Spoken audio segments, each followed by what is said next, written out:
Chapter 406. This was a grand celebration banquet, and there were at least 1,000 guests present. However, there were not many people around Duque. Due to the fact that the army had been forced to retreat with a single flag, the local nobles who did not know the truth did not know who was responsible for the elves' ridiculous reversal of victory. Moreover, Duque's background was too great. He was the deputy commander of the alliance, and all of his subordinates were kings. In theory, after Qul Salis joined, the wizards would be provided to Duque. In the end, those who dared to show their faces in front of Duque were at least local lords or counselors. Duque dealt with them with a formal smile. However, Duque could instinctively feel the contempt in their bones. At first, one or two of them could be said to be misunderstandings, but towards the end, even Kale, who was by Duque's side, did not look too good. This was because more than one counselor could not help but use their spiritual force to test Duque. They seemed to want to know how Duque, with his weak strength as a Morning Star wizard, was able to become the deputy commander of the alliance. One had to know that unless the elven wizard Qin Xing was of noble birth and had sufficient seniority, he would not even be able to become a counselor in the Silver Moon Council. Every person who made a move had their claws chopped off by Duque. It was like rock paper scissors. No matter what form of spiritual force you used, Duque could find a way to counter it in less than a tenth of a second. Only then did they start to look seriously at Duque, who was too young from the perspective of humans and elves. Duque's focus was on Aurelia. With the help of the system elf's voice filter and amplification, Duque could hear what the elves around Aurelia were saying. Niece Aurelia. I heard that you're going to serve that human lord. Are you going to get a title? Have you decided where your fief is? Sister Aurelia, are you going to marry the deputy commander of the alliance? I'm so jealous of you. After listening for a while, Duque finally understood. This was a group of middle and low-level elven nobles, and they were somewhat related to the Windrunner family. He was different from those high and mighty upper-class nobles who flaunted themselves at their own cost. The nobles with fiefs in the southern part of the Long Song Forest suffered the most this time. The forest, which had not changed for thousands of years, was burned down, and a large number of people were killed. It seemed that the royal family and the parliament members, who had also suffered heavy losses, did not intend to support these poor people. The bitter days ahead were predictable. Qul Salis was also situated in an awkward location. It occupied the northernmost part of the continent, and bordered the continent's most powerful human kingdom, Lordaeron, in the south. There was no room for expansion at all. If they couldn't survive, the hearts of the people would naturally change. They tried their luck and came to Illyria to find out what was going on. Aurelia was embarrassed.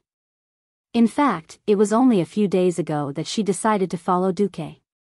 She didn't know what position she would get after the so-called transfer, and whether she would get a title or not. Of course, she knew that Duque would not give them the cold shoulder. It was just that she was too busy these days, and that thing happened. Seeing Aurelia stunned, the expressions of these relatives were different. Some were curious, some were expectant, some were smirking, some were perfunctory, some were meaningful. Most of them were pessimistic. In the human world, there had never been a precedent of giving a title to a foreign race. They should be tricked into selling their lives for the humans, right? At this time, Duque came over. When he was still a dozen steps away, Duque said with a smile, "Oh, my countess, you are here." Countess? This distinguished title belonged to Aurelia? No matter what country, a person who could get to the rank of countess could never be called a small noble. At this time, a female elf asked half-jokingly, "Honorable Grand Duke Marcus, Aurelia is our Windrunner family's most beautiful and powerful ranger general, you can't look down on her. Don't tell us that Aurelia can't even get a piece of land. How is that possible? Aurelia is the most important person to me." Duque did not hesitate. In front of these long-eared elves, he took out a certificate of land. On it was an autograph of King Lang and the royal family's fire seal. Seeing that Duque's theoretical fief was so huge, all the elves were shocked. "Well, as you wish. By the way, let me tell you, my Countess of East Elven Forest fief is here." Duque gently held Aurelia's hand with his left hand and circled the map with his right. This circle did not scare the elves to death. According to the map, this was already a forest of more than 1,000 square kilometers. How was this a countess' fief? Calling it a duke's fief was too big. Aurelia actually became a real duke of a human kingdom? This news was like a stone that caused 1,000 ripples. If they did not know that the old territories of Stormwind were still in a state of collapse, the elves would probably be in an uproar. However, this was also hope. Duque came quietly and left quietly, leaving behind a group of even more eager Windrunner relatives. Late at night, after the banquet ended, Duque returned to the state guesthouse, only to find Gavinrad stammering and scampering away near the door of the room. This could only mean one thing: Aurelia was here. The melodious sound of a harp came from the room. The ranger and the harp were the best combination. God had blessed them with the most flexible fingers, and the superb fingering required to pluck the strings was as easy as eating and drinking. However, it was different from any song that Duque had heard before. The sound of the harp in the night was indeed melodious and delicate, but it seemed to be narrating an endless sad story. Aurelia, what happened? Putting down the harp, Aurelia walked lightly to Duque and hugged Duque. Duque could clearly feel the rapidly expanding wetness on his shoulder. My parents died in battle. It was a light sentence, but it was like a bolt from the blue to Duque. According to Duque's memories of Aurelia's history, the one who should have died in battle was her youngest brother, Riras. Now that Lilith was fine, Duque had confirmed it repeatedly before the banquet. Who knew that it was her parents who had sacrificed themselves? Didn't I repeatedly tell you to evacuate your relatives? Duque's body trembled along with Aurelia's. Yes, they actually arrived at Silvermoon City a long time ago, but they went back without us knowing. As a ranger lord. Aurelia choked. I know that this is their responsibility and their honor, but I can't control myself. Tonight, I feel so uncomfortable that I'm going crazy, but I have no choice but to pretend to be the most dignified and noble. I have to put on a smile to face all the guests and deal with the distant relatives who can't live on anymore. Chapter 407. No wonder. No wonder. No wonder, Duque had heard Aurelia play the harp more than once. Most of the time, he could tell that Aurelia was singing about the beautiful life of the elves in Quell Thuraz, reminiscing about the peaceful days when they walked in the forest. Most of the time, he could tell that in order to protect this beauty and peace, Aurelia did not hesitate to risk her life. But now, the beautiful forest and her hometown were burned to the ground, and her parents died in battle. Duque had never experienced the sudden death of a loved one, and he could not understand how it felt to have a loved one who had accompanied him for thousands of years suddenly die. At this moment, Duque fell into a state of remorse and self-blame. He had never seen Aurelia's parents, and he did not imagine what kind of situation it would be after seeing them. But the Aurelia in front of him, drowned in tears and sorrow, really existed. Looking at that beautiful and sad face, Duque's self-blame in his heart grew heavier. If only I had done a few more steps, even if I had to tie them up, to ensure the safety of Aurelia's parents, then it would have been better. If only I had not allowed the tribe to attack Cule Salis, perhaps such a tragedy would not have happened. If only, after coming to this world, especially after becoming the Alliance's deputy commander, Duque had told himself more than once that he was a man of great things. For the future of himself and Azeroth, he could not be soft-hearted. It was with such a mentality that Duque could calmly look at the life and death of tens of thousands of people, or even hundreds of thousands of people. Because in Duque's heart, these people should have died in history. I did not kill these people, but I saved more people who should have died or died tragically. For example, Lang, who should have knelt long ago, or the fourth son of the Windrunner family, who should have been killed by Talon Gorfiend. In the end, Duque was still the young transmigrator. He was also often proud of his achievements. But now, when death really happened to the people around him, Duque found that he still couldn't take it. Duque's mind was in a mess. At this moment, a slender finger pressed against Duque's lips. I'm sorry, Duque. I've always been too demanding on you. I want you, who carries the future of the world's humans, elves, and dwarves, to accompany me in my madness. I know you can't do it, but I still want you to extinguish the forest fire. Tonight, Aurelia was very weak. In front of Duque, she was no longer the smart and capable ranger general. She was not the Valkyrie on the battlefield. Instead, she was a weak woman who needed comfort. Her bright red lips parted slightly, and Duque unexpectedly kissed her. It was very, very soft to the touch, but it had a kind of inexperienced and clumsy feeling. However, Aurelia still responded positively to Duque. Duque suddenly felt that Aurelia's body was a little cold. He didn't know why. Although he knew that he was taking advantage of her, Duque had a feeling that if he let go, he would regret it for the rest of his life. Slowly, Duque's hands began to explore. At this moment, Aurelia, whose vital part was touched, suddenly tensed up. Then, her eyes gradually brightened, and brightened again. It was a look of temporarily forgetting the pain and confusion in her eyes. She pursed her lips tightly, and then, a little abruptly, she smiled. Damn it, I'm really not like myself now. Although she was still crying, a sincere smile appeared on her face. My name is Aurelia Windrunner, the head of the Windrunner family. The heroine of the Troll War. If I cry like a weak person for comfort, and then some bad guy takes advantage of me, then I'm too weak. Duque, don't you always call me the Great Demon King in secret? Duque shook his head decisively, refusing to admit it. Then I'll give Duque Hero a chance to challenge the Great Demon King. Remember, the chance to challenge the Great Demon King doesn't come every day. If you fail this time, you'll have to wait 1,000 years for the next chance. Pfft, 1,000 years? The future Azeroth was a dangerous world that could be destroyed 100 times a year. 1,000 years, Duque decided to do it. Seeing Duque's fighting spirit, Aurelia had a crying and laughing expression.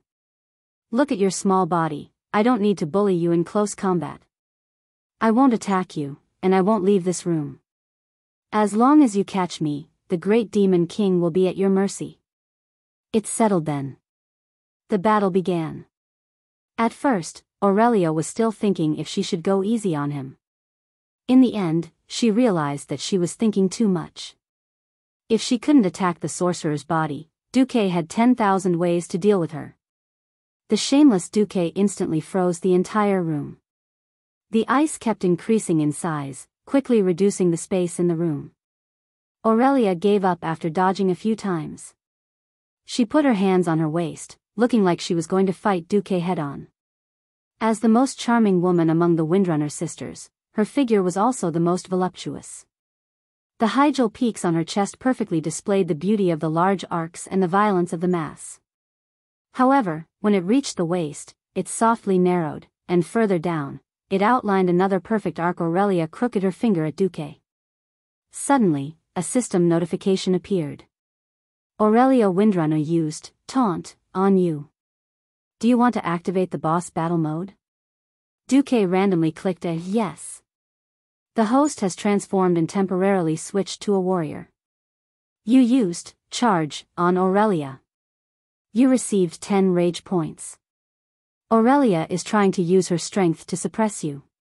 You used armor break on Aurelia.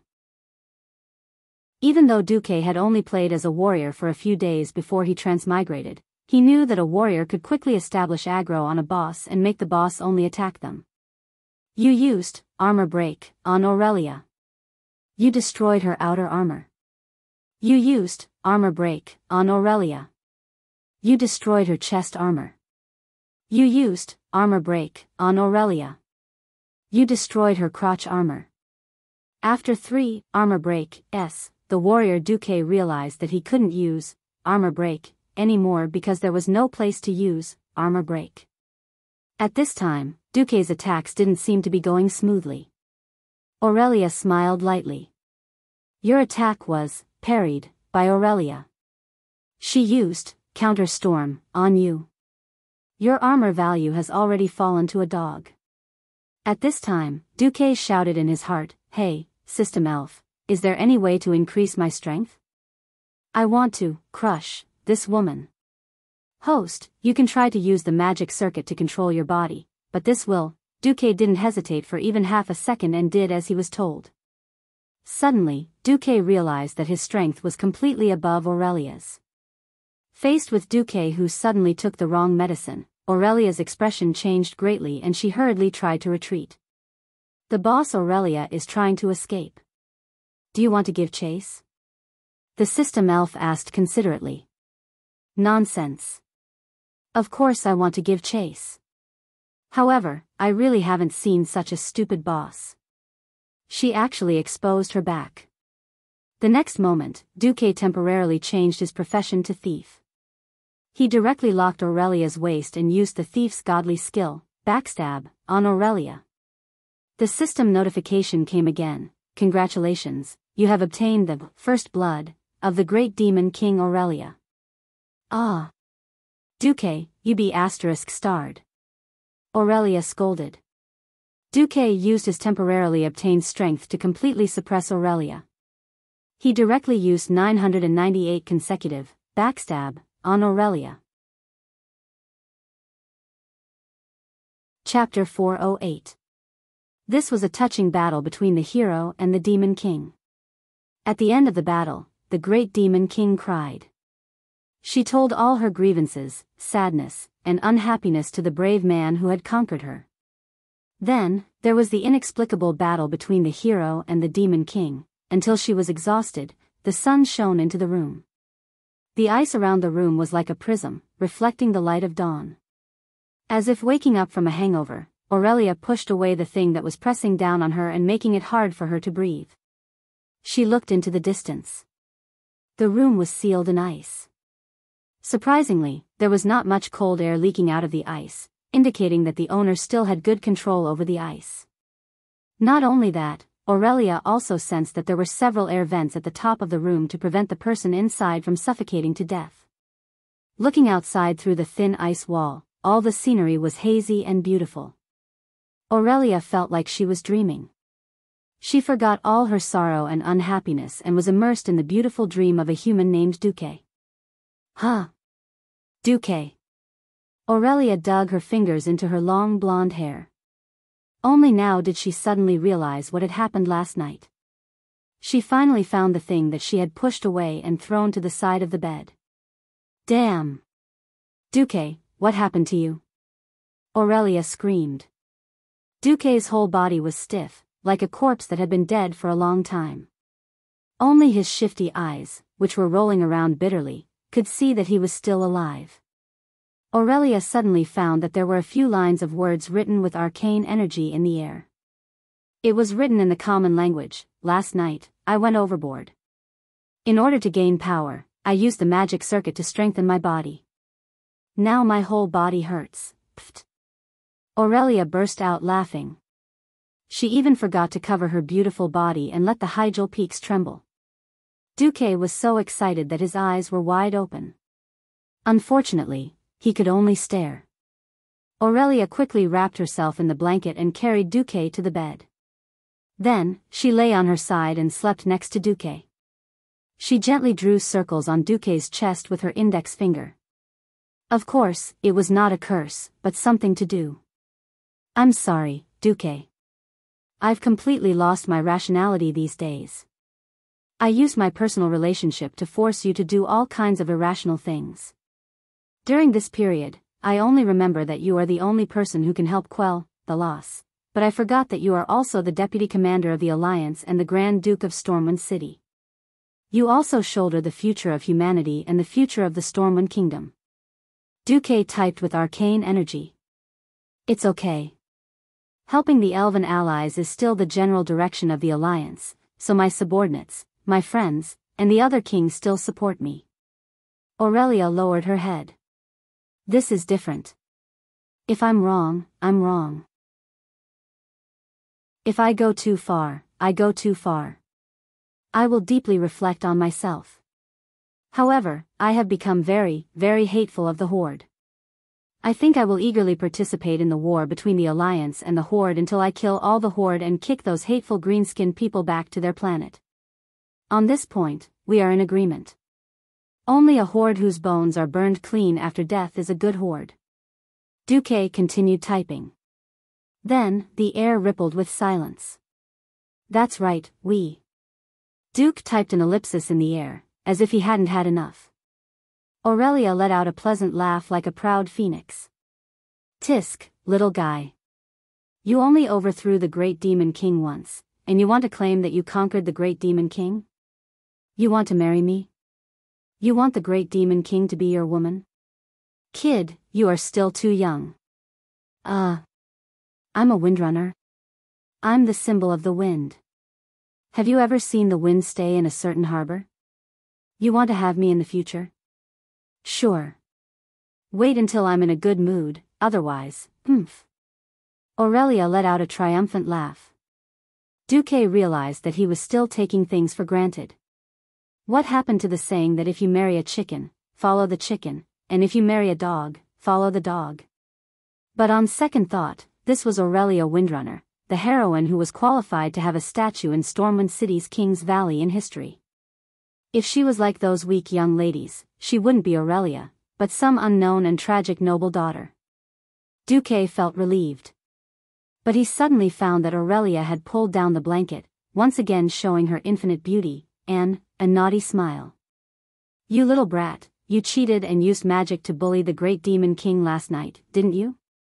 Now, the great demon king you speak of is going to counterattack.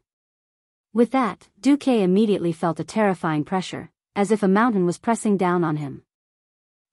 It was as long as 3 seconds. Aurelia was actually also an idiot. Duque had gone overboard, but so had she. It was as if she wanted the pain in her body to surpass the pain in her heart. She fought with all her might last night, but now she was in excruciating pain.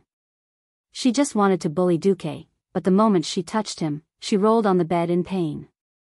In the end, the two of them stared at each other until the sun was high up in the sky before they recovered. They tidied up their clothes in embarrassment, like prisoners going to the execution ground, facing the gazes outside. The only good thing was that there weren't many people outside, just 2. One was the little handmaiden Vanessa, who was expressionless on the surface and looked at Duque as if she was looking at a villain, with disdain in her eyes. The other was Alicia, who was elegantly sipping the best black tea while waiting for Duque. Seeing Duque and Aurelia come out together, and glancing at their expressions, Alicia seemed to have an indescribable feeling. The eldest daughter of the Barev family adjusted her mentality well. She was still the dignified and generous Alicia, Duque's female disciple and spokesperson at this moment. Alicia first bowed to Aurelia with the etiquette of a hostess, and then briefly explained what happened in the morning. Prince Kale, that's came to see you this morning, master. I politely declined him on the grounds that you were using magic to communicate with the kings overnight for a war conference. In addition, there were 7 counselors who left visiting invitations and gifts, which I have temporarily put away for you. Finally, General Windsor wishes to receive your next instructions. Duque pondered for a moment.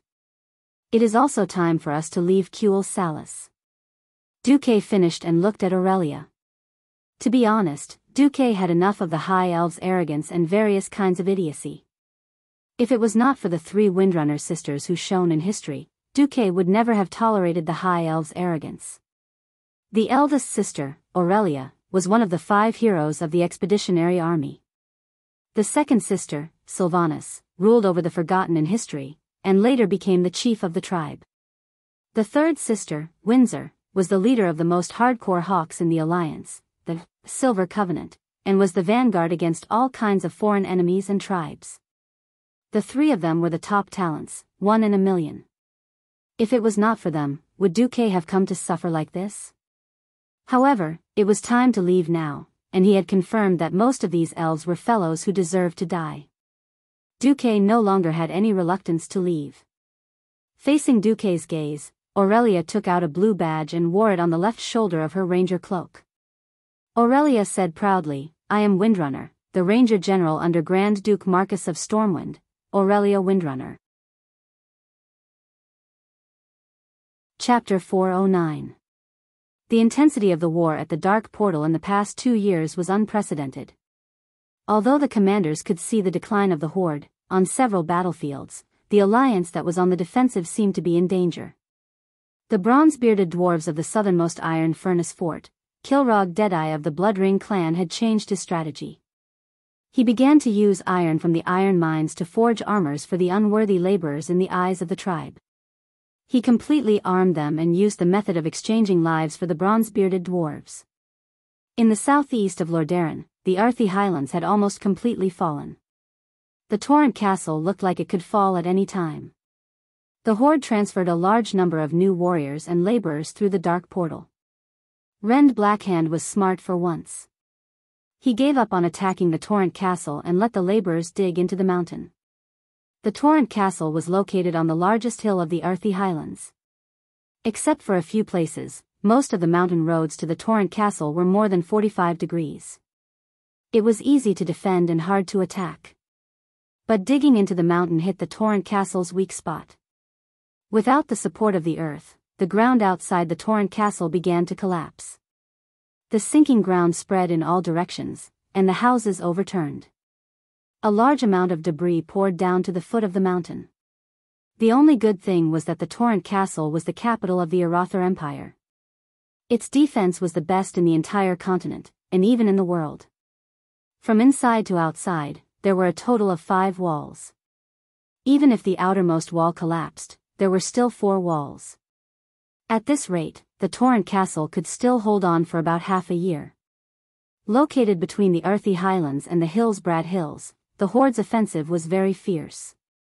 Regardless of the quality of the soldiers, the Horde had brought more than 200,000 people. Under the continuous attacks of all kinds of newly built thick and hard siege weapons, General Abendus of Lordaeron could not hold on. Now, it was the allied forces of Lordaeron, Stormwind, and Alterac who were guarding the Torrent Castle. Further north, near the holy city of Stratholme, Duque was at the northern watchtower. Now, the northern fortress was facing an unknown number of Horde. Duque was not sure if Orgrim's main force was in front of him. But Duque could not do anything about it. This was because the Horde's army was in Zulf Moshar, which had always been the territory of the Mossflayer trolls. No one knew how Orgrim managed to convince the remaining Mossflayer trolls to join the Horde. In any case, there were trolls, ogres, Goran, who was known as the Great Ogre, and a large number of Red Dragon Knights. A large number of elite troops of the tribe were there. Even if Duque launched a tentative attack, he would still suffer heavy losses. Duke told Kudrin to do a reconnaissance flight, but it turned into a large-scale aerial battle that caused the sky to dim and the earth to dim. The Alliance had lost close to 300 griffins. Of course, the Horde wasn't doing too well either. More than 100 red dragons had been killed. Just like that, on almost all fronts, the Alliance was forced into a passive defensive position. Every day, human lives were disappearing with the momentum of a broken dam. The distress letters from the front line flew to the 2 Alliance commanders like snowflakes. In fact, the war between the Alliance and the Horde was like 2 ferocious beasts tearing each other apart, constantly inflicting wounds on each other. Now, it was not a matter of who could deal the fatal blow to the other, but who could last longer. The last one standing in the duel ring would be the winner. Be it Anduin or Duque, they were both in a terrible state, but they had to appease the kings. Duque did not conjure up the magic lanterns of thousands of troops. In response to King Salas of Stormguard's request for help, Duque made Dai Linjun pay a little bit of money. Through the secret passage near the coast, he sent dozens of 7-pounder cannons that were originally used on warships to Stormguard. These 7-pounder cannons greatly increased the defense of Stormguard. At least against Goran, they were not that weak. As for King Eden of Alterac, Duque looked down on him. Damn it, the Horde has not even reached your borders yet. What do you mean by sending 10 distress letters every day? In fact, Duque also understood that when King Tarinas forced a few lords to bring their weak private soldiers to join Duque, Duque had already completed the defense of the eastern plague lands, in the future. And the further west they went into the densely populated areas, the stronger the defense of the Kingdom of Rotterdam.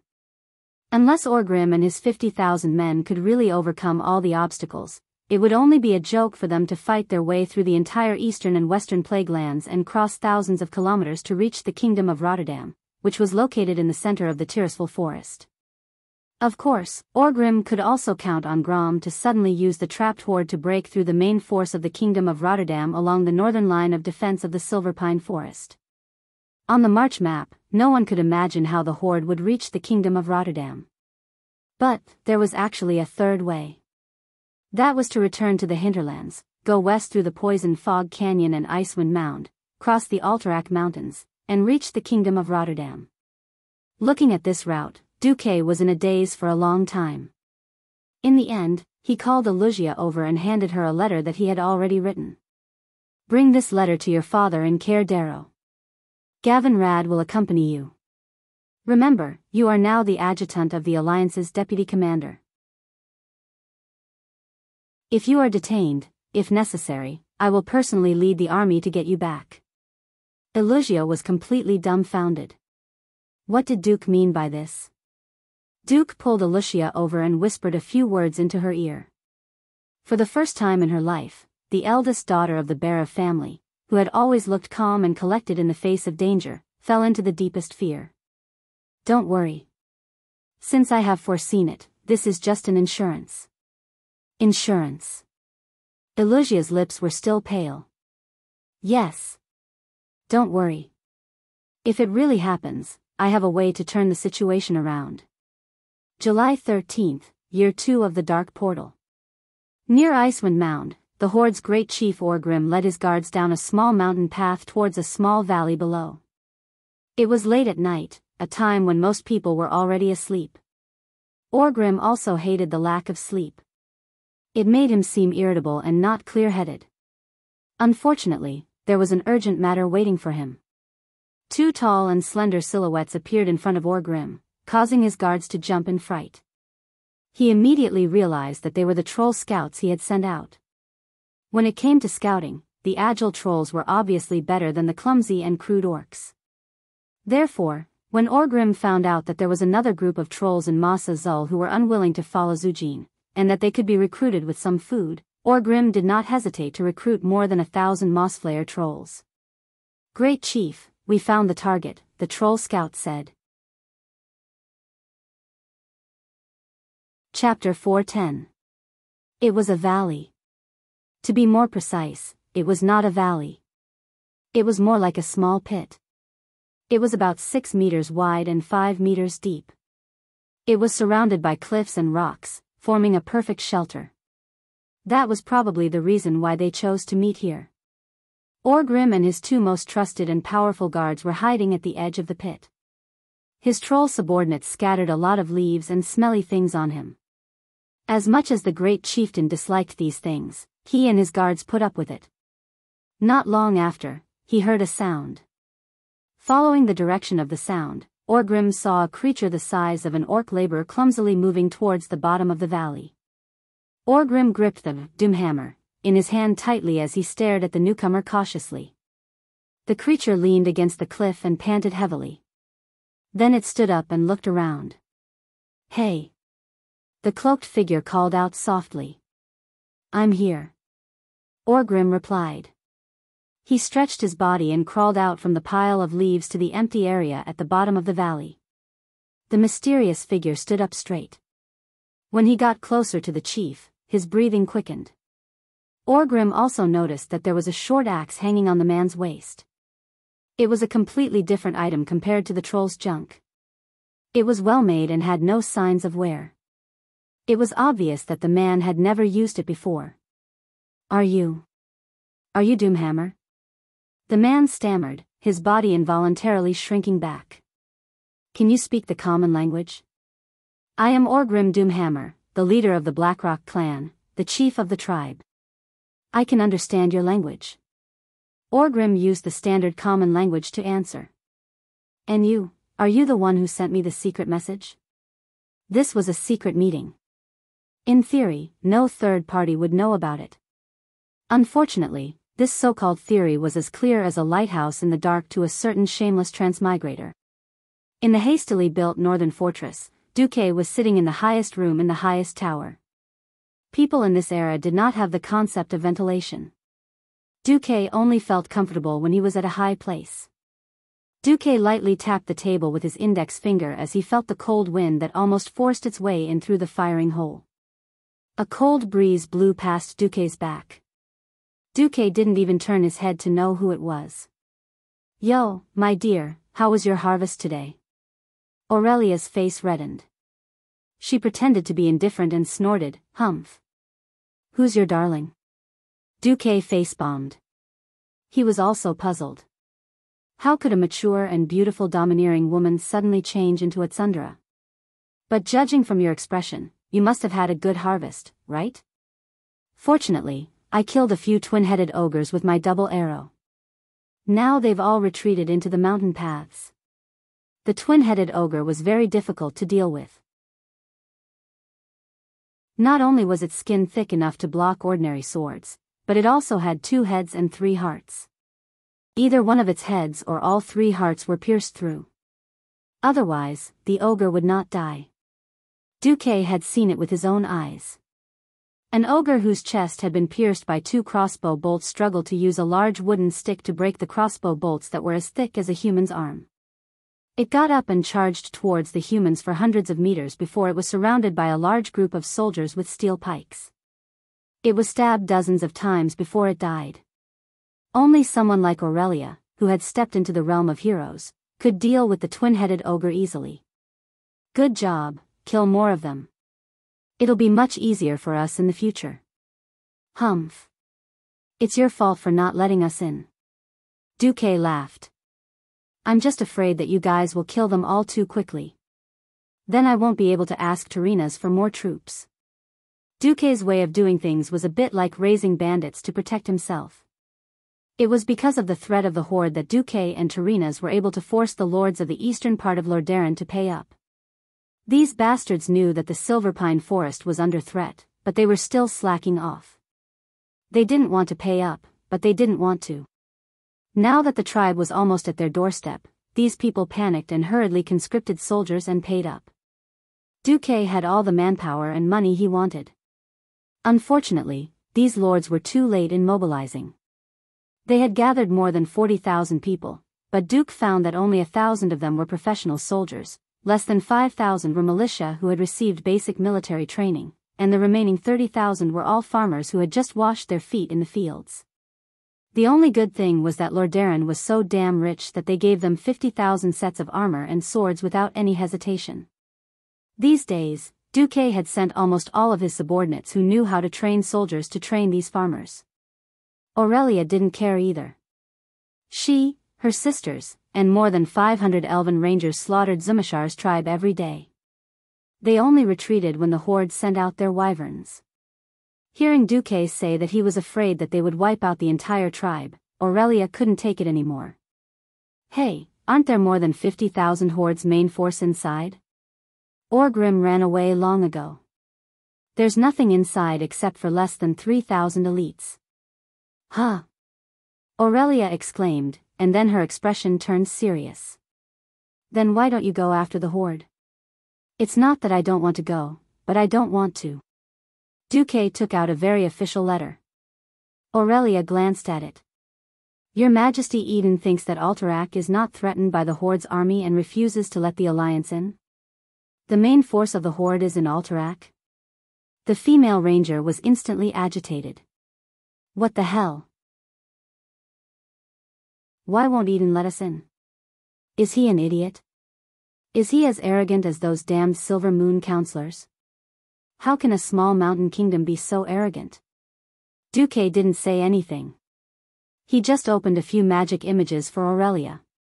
When Illyria saw this, she immediately covered her mouth and cried out, "How tragic, yes, very tragic." These images showed the tragic situation in various parts of Lordaeron. The desolate land was dead silent. The land was an intoxicating green, but there were no signs of birds or beasts. On the image was a huge human town. Now, a large number of scavengers were gathering. Vultures, crows, wild dogs, maggots. There wasn't a single intact wall in the huge town, let alone a roof. The corpses of Alliance warriors were nailed to the walls with crude spears. Judging from their armor, they had all died in a fierce battle. But their corpses were desecrated. It was obvious that the Horde beast men had nailed them after they died. Chapter 411. In another scene, it was the once beautiful silverpine forest. All the trees had either been burned or chopped down to the last. Between the two huge camps, there was a dead, uninhabited area for more than 5 kilometers. The earth was completely scorched, and so were the corpses. There were rarely any corpses on the battlefield that weren't black. The fire burned almost everything. Any corpses that weren't collected on the same day would be burnt in the battle the next day. Almost everything was burned by the fire. Any corpses that weren't collected on the same day would be burnt in the battle the next day. Aurelia couldn't take it anymore. You're just going to leave your compatriots' corpses in the wilderness? Many times, the tribes attacked the farmers who collected the corpses, and even the ogres ate the farmers alive. Aurelia was disgusted. Apart from the Dalajan and Alterac, almost all the countries in the Alliance have been affected by the war. Every country has suffered great losses. Because of the conscription, a lot of land is unfarmed. It's not hard to imagine that the coming winter will be terrible. The elf's long eyebrows drooped.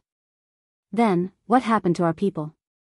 Duque was satisfied that the beautiful elf used the word our. He waved his hand. Come here. Let's talk.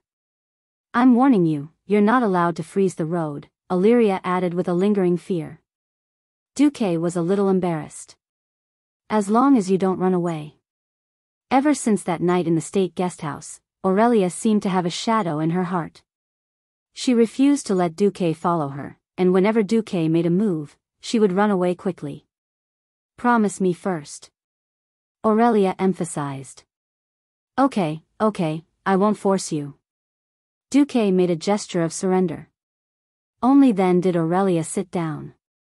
Duque said in a low voice, actually, the situation in Stormwind is better than in most countries. Huh?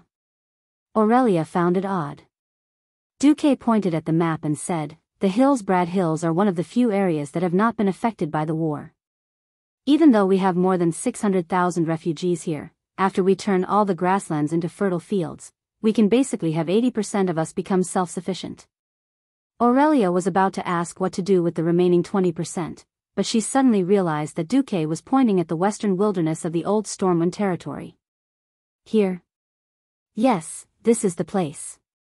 Duque smiled mysteriously. The beast men are a hunting race. They like to eat meat. On their planet, there are many huge and extremely large prey. Usually, one is enough to feed hundreds of people for a few days. Therefore, in their eyes, only lands with large amounts of wild prey were good territories. The western wilderness is too barren for them. When Duque said this, Aurelia couldn't help but burst into laughter. She had been to the western wilderness. Other than having more small monsters such as gnolls and wild wolves, the open plains were definitely the best place for humans to farm. The Horde prefers the elven forest, so when I asked my subordinate Edwin Van Cleef to build a base behind the enemy lines, he forbade everyone from going near the elven forest to farm. A large number of sentries and warning systems were set up 100 kilometers away from the forest. The area 200 kilometers away from the forest up to the sea is the planting area. Duque took out a report and said, this is the list of summer grain harvests. It's a pretty good result, enough for 600,000 people to eat for a year. Aurelia's beautiful eyes sparkled. Farming under the eyes of the beast men, Duque had thought of it and even done it. In order to prevent the grain from spoiling due to moisture during shipping, I also invented a method to transport the grain in rubber bags after it is dried. This can reduce most of the wastage on the sea. Previously, every bag of wheat would spoil on the way. Now, only one bag spoils for every 10 bags. Sitting in front of Duque, Aurelia rested her elbows on her knees and cupped her face in her hands. She stared at Duque and said, I really don't know where you get so many ideas from. Sigh, it's because you're so outstanding that I thought you were omnipotent. Ahem. Duque coughed dryly. I'm not the god of creation. Alright, in your expectations, can we kill all the horde?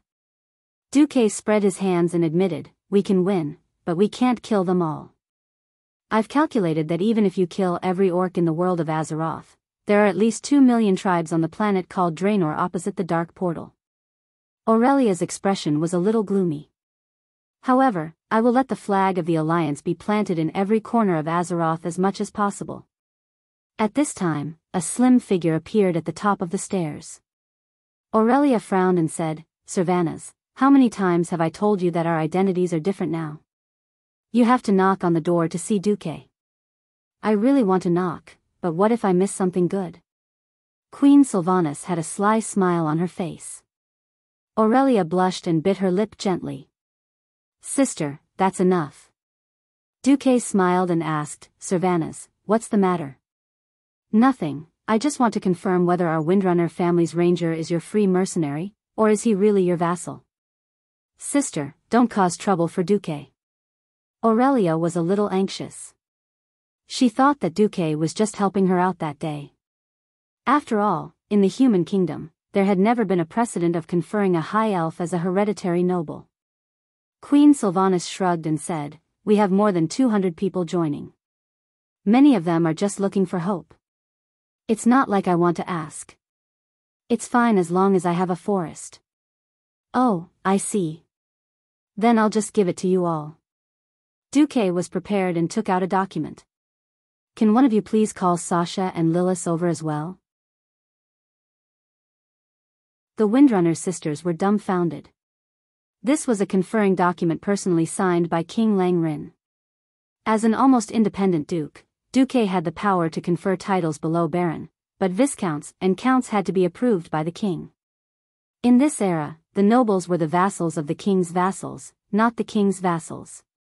Duque could have no more than 3 counts as his direct vassals, and Duque's vassals did not have to follow the king's orders. The Windrunner sisters did not expect Duque to move so quickly and actually get the document approved. Aurelia was the Countess of the East Elven Forest. Servanas was the Countess of the East Twilight Forest. Sasha's fief was the original Steel Lake, now Wind Lake, so she was the Countess of Wind Lake. Lilith's fief was the Blackwell Pumpkin Farm, so she was the Baroness of Blackwell. All hereditary titles. Chapter 412. Wow, it's an official hereditary title? Then I'm a lord now too. Ha ha ha. The third sister, Sasha, was the most excited. She took the document and looked at it carefully again and again. After confirming it, she was so happy that she spun around a few times. Lilith accepted it calmly and then bowed to Duque. Sylvanas put her hands on her hips and pouted. Duque, you're so bad. You always give us land that's still under the control of the orcs. I can't help it. The Horde's goal is to conquer the entire planet. If we don't defeat the Horde, no one in the Alliance will have a good time. The only thing I still have in my hands is Karazhan. How about I split it into a few layers for you? Duke looked helpless. Humph. I wouldn't want that creepy wizard tower even if you gave it to me. Sylvanas didn't have any bad intentions. She was just complaining. If you don't want your land, then give it back to me. Duque purposely provoked Queen Sylvanas. Servanas stuck out her tongue. I'm not doing it. If I really give it back to you, won't I have to work for you for nothing? No, I have to show off in front of my subordinates. With that, she ran away like the wind. Wait, I'll go too. Sasha didn't want to be left behind and ran away too. Lilith silently bowed to Duque again and then left the tower with small steps. Thus, only Aurelia and Duque were left. Aurelia suddenly realized something. Her expression changed. Duque, you. Aren't you giving us most of your land? Duque laughed and pointed at the map. No, to be honest, I don't care about land at all. In fact, Lang doesn't mind me being a king either. But when the enemy is right in front of us, it's not a good thing to split up and establish a country. Aurelia nodded. The strength of the various countries had already been weakened badly enough. If they still established a country and divided the manpower and resources of the various countries, they would be the sinners of humanity and even the entire alliance. Actually, Duque was ridiculing in his heart. The Burning Legion's invasion is almost certain. Do you think I'll just casually establish a country and court death? However, it's impossible for my territory to be so small. Duque pointed at the bottom right corner of the southern continent map of the Eastern Kingdom, where the Horde's base camp, the Swamp of Sorrows, and the newly renamed Blasted Land were marked. If we can successfully drive the Horde back to their homeland, but we can't destroy the Dark Portal, then there will be a problem. Who will guard the Dark Portal? The two of them had an answer in their hearts. It was definitely the Alliance, and it was most likely someone from Stormwind. It's either me or Lothar who's guarding this place. With the strange magical properties of the Dark Portal, I'm the only one in command. In exchange, Lang will definitely allow me to link my territory together. Duque drew a big circle with his right index finger. On the original foundation, he added the Redridge Mountain, the conquered Swamp of Sorrows, and the northern part of the Blasted Land. Although Duque's territory was larger than many of the territories of the kings in the Alliance, Aurelia could tell at a glance that this was a hard job. This meant that if the Horde were to make any trouble, the one to bear the brunt would be Duque. At this moment, Aurelia looked at Duque as if she was looking at a saint. Duque, you're so great, with great power comes great responsibility. For the happiness of our descendants, we can only take on more responsibilities. Duque deliberately used the moral integrity of a Mediv. At this moment, Duque was a saint. Duque was the savior. For a moment, Duque was almost moved by himself. But, wait. Our children and grandchildren? No wonder you're a hereditary count. You've never intended to give up your title and territory. Sweat. Sweat. Waterfall of sweat. Super sweat. This was why it was bad for a woman to be too smart. One of the reasons why Duque was so generous with his land was that he didn't want the fertile water to flow into other people's fields. Perhaps, if he had a child with Aurelia, wouldn't the future lord be surnamed Du? Now, it was seen through. No, I really didn't think that much. I'm just thinking of your people. Sometimes, an explanation was a cover-up was a lie, and a lie was a conspiracy. Great. Don't tell me you want to make a move on my sisters. Are you itching for a beating? You haven't even taken care of me, the great demon king, and you're thinking so much. Wait. Why did the topic change so much? I really don't have any thoughts about your sisters, I swear. Then, he didn't know what happened. In order to prove his innocence, Duque kissed her. Aurelia seemed to be a little angry at first, but under the passionate kiss, her eyes gradually blurred. Then, for some reason, it became the second round of the Brave versus the Demon King. The battle with Aurelia was a private matter, after all. Following that, Duke began to make his preparations in secret. If he didn't guess wrong, that major event in history happened recently. It was the 16th of July. On this day, the entire Lordaeron continent was still filled with the flames of war, but the king of Alterac, Eden Pirinold, suddenly called for an emergency meeting. All Alterac generals and nobles above the count rank had to attend. You summoned us, your majesty. The one who spoke was General Haas, the commander-in-chief of Alterac's army. He stood at the half-open door of the palace. A group of generals stood behind the muscular General Haas. Through the wide-open door, they saw all the upper-class nobles of Alterac, led by Duke Barav, who had the most prestigious position among them, gathered together. Haas frowned slightly. He saw that the nobles had the same doubts as them. What matter would require all the nobles and generals to be gathered? If it was to allocate military funds or recruit militia, there was no need to summon all the important people in the military and government. The generals and nobles had a bad feeling. Come in, my generals. Eden spoke loudly. Everyone could feel that the king was trying to calm his voice, but it seemed to be unsuccessful, I just received an authoritative report that the main force of the horde is indeed marching towards us. And the leader is their strongest chief, Orgrim Doomhammer. They've obviously chosen to cross the mountains to the north of Alterac to attack Lordaeron. This way, they'll be able to pass through the defensive line built by that brat Duque and approach Lordaeron from the southeast. Everyone immediately turned their attention to the huge map hanging on the side of the palace. It was so impressive that it covered the entire wall. Eden's voice sounded again. Now we have two choices. One is to face the invincible main force of 50,000 with less than 5,000 men, and the other is.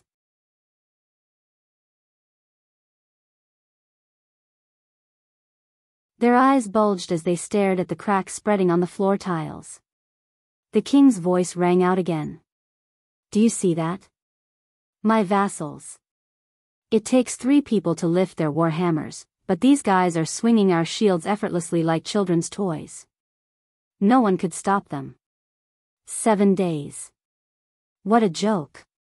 7 days is enough for them to kill us all 3 times over. They've already destroyed Stormwind City, half of Kuel Salis, and swept through the Arthi Highlands. If we don't do something, their next target will be Alterac. A trembling noble asked, the Stormwind soldiers within our borders really can't do anything? When Lang's Stormwind army needed help, Alterac gave them food and even gave them their own land to take refuge. What did Lang do to us? For the sake of the holy light, they actually took root on the land we lent them for refuge. At this point, the noble's expressions turned ugly. It would have been fine if it was just to save the refugees. As long as they blocked the food supply, they could force the people of Stormwind to become cannon fodder. But now? They saved the refugees, but the refugees seem to have taken over the land and refused to leave. Opening up land and building a city, making their camp stronger than the Broken Ridge Castle on Alterac Mountain. Wasn't this like saving a bandit, and the owner was chased out? We joined the alliance to obtain the power to protect our kingdom, but now that the horde is right under our noses, where is our precious alliance? They've already abandoned us, don't you understand? He knew that his voice was close to hysteria, and he tried to calm down. It's time for every kingdom to think for themselves. I have to think of Alterac's interests first. Any other king would have done the same. King Aiden's words made sense, and the nobles and generals were speechless for a moment. Alterac was the smallest of the 7 human kingdoms, with less than 10,000 soldiers. After losing a few regiments, Alterac was left with 5,000 soldiers and less than 100,000 citizens. They were no match for the horde's ferocious main force. My generals, my vassals, the situation has changed, Aiden reminded everyone. Aiden reminded everyone, noticing that he was sweating as well. Almost everyone noticed it too. We don't have many choices. For example, Alterac will no longer be a part of the alliance. Believe me, this is pretty much the only option for us. For example, a non-aggression treaty. We will not disturb their advance in the mountains, and they will guarantee that Alterac will remain unscathed. Everyone below was shocked, and a violent uproar quickly spread. Most of the generals seemed to have fallen into disgust, anger, or sorrow, while the nobles looked uncertain. Your Majesty. You're forcing us to become the slaves of those cruel, bloodthirsty beasts who only know how to slaughter cities. Sign a contract with those beasts? Your Majesty, are you sure they won't get hungry and eat us first? Aiden sharply noticed the shift in the vassal's thoughts. I'm glad that the horde's chief, Orgrim Doomhammer, is a wise leader who speaks the common tongue. I've obtained his promise not to attack us in exchange for us not cutting off their advance. Please note that we no longer have a choice. Everyone, please sign this contract to agree to our next actions. Let us Alterac embrace our destiny together.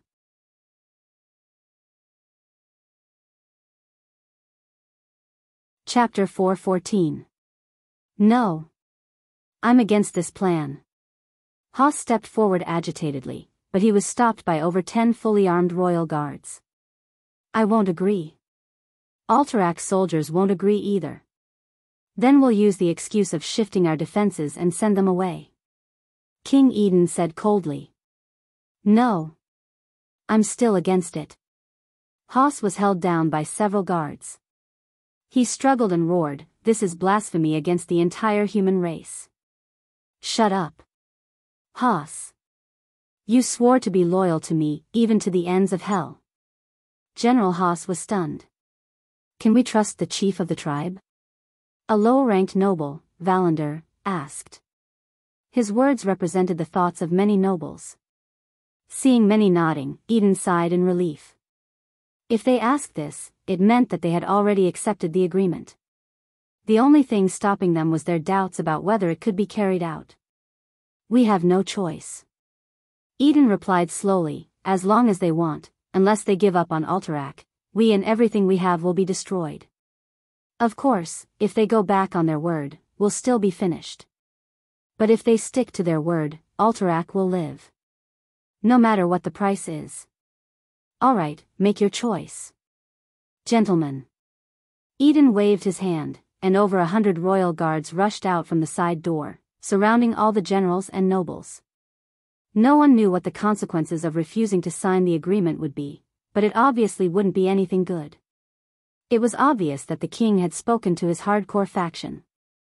Over a third of the nobles and generals signed the agreement, stating that they unconditionally agreed to all of the king's policies against the alliance. They signed their names and stamped the wax. Once they sat on the king's chariot, it meant that once Eden officially fell out with the alliance, they would have to bear responsibility as well. The remaining 2/3 were hesitant. The neutral faction and Duke Barev's connections all looked at the other person in power in the kingdom, Duke Barev, whose power was second only to Eden. Duke Barev, who had been silent all this time, slowly raised his head like a rusty machine. "The Barev family objects." Perhaps it was because of fear, but his voice was clearly trembling. It did not sound like his previous voice. Eden didn't mind. Anyone's voice would change under extreme anxiety and panic. Eden stroked the hilt of the sword at his waist and let out a long sigh. "My old friend, I'm sorry I didn't discuss this with you beforehand. From the way I see it, you've already made your choice when you gave little Alusia to that brat who stole the highest position in the alliance. Your heart is no longer with Alterac. Are you planning to ally with those damned refugees to steal Alterac's land and throne?" Like a bolt from the blue, Duke Barev was completely stunned. He looked at the king but could not say a word. "I'm sorry, but you can no longer represent the Barev family." The king clapped his hands, and 2 teenagers appeared from the side hall. Prince Barev stared at him with wide eyes. 15-year-old Wilton Barev and Alex Barev, the only 2 heirs to the Barev family. Now, they actually went over to the king's party. Wilton grinned hideously. "Father, you're old. It's time to hand over the Barev family to us." Alex did not hide her anger at all. "Father, you've gone mad. You're trying to hand over the family to Alusia, to that bastard Duque, and you won't even leave the family to us." Prince Barev raised the forefinger of his right hand, and pointed it tremblingly at the emperor. A foul breath stuck in his throat, and he still could not utter a word. The outcome had been decided. Nobles were very particular about bloodlines. No matter how much Duke Barev struggled, he could not escape the shackles of his bloodline. Just as the old duke knelt down, almost all the nobles and generals stepped forward to sign their names and stamp their seals. Prince Barev's 2 good sons did the same thing, in their father's presence, with great pride. King Eden, who had gained the support of everyone except Haas and the old duke, was obviously in high spirits. He showed everyone his excellent political skills.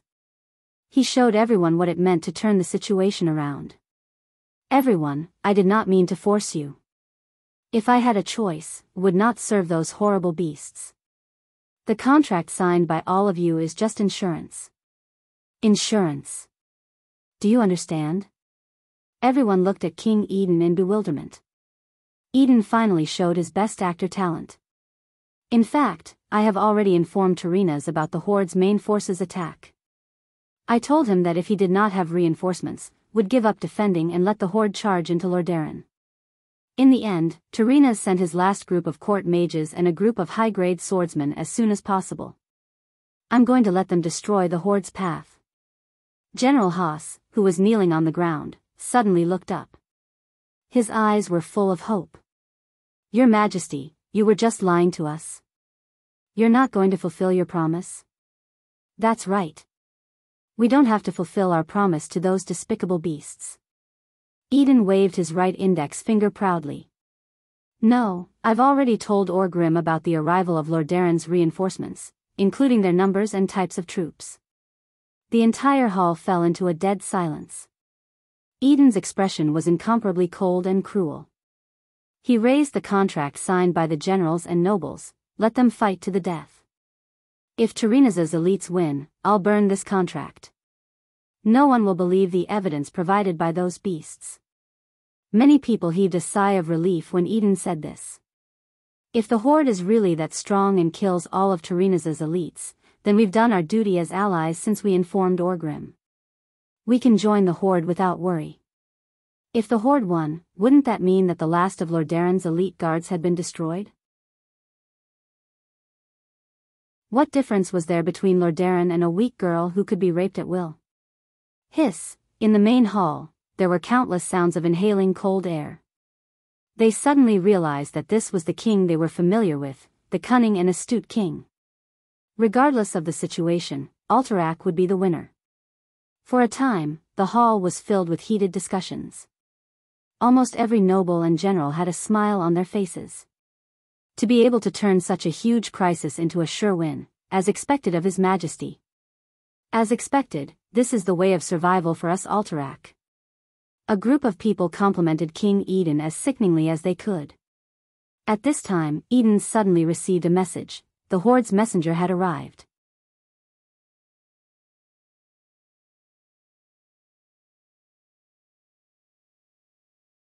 Eden simply couldn't imagine how the tribe had managed to do all this without making a sound. However, it was clear that Orgrim's preemptive move had disrupted all his plans. Now, he only had two choices left.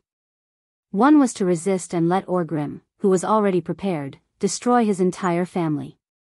The other was to keep his promise and let Alterac join the tribe, and then walk all the way to the dark side.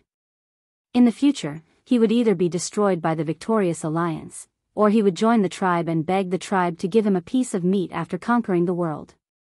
In fact, it wasn't just Eden's subjects who were hesitating. Eden himself was also hesitant.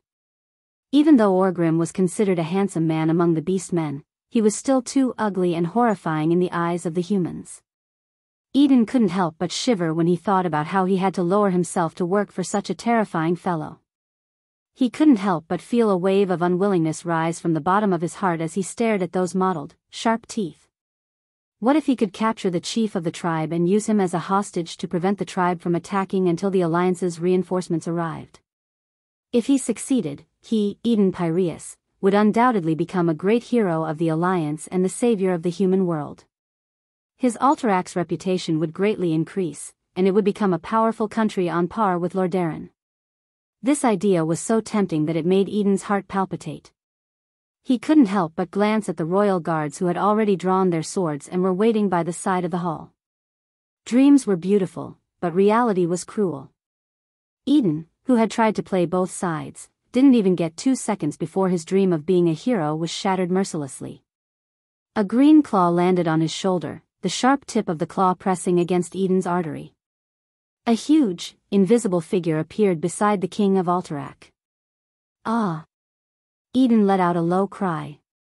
It was a sword sage of the Fireblade clan. He had the ability to become invisible, and he roamed the Alliance's command center all year round, killing many mid-level and low-level commanders. He was a notorious sword sage in the Alliance. All of a sudden, everyone was stunned. This mysterious green-skinned sword saint did not kill him immediately.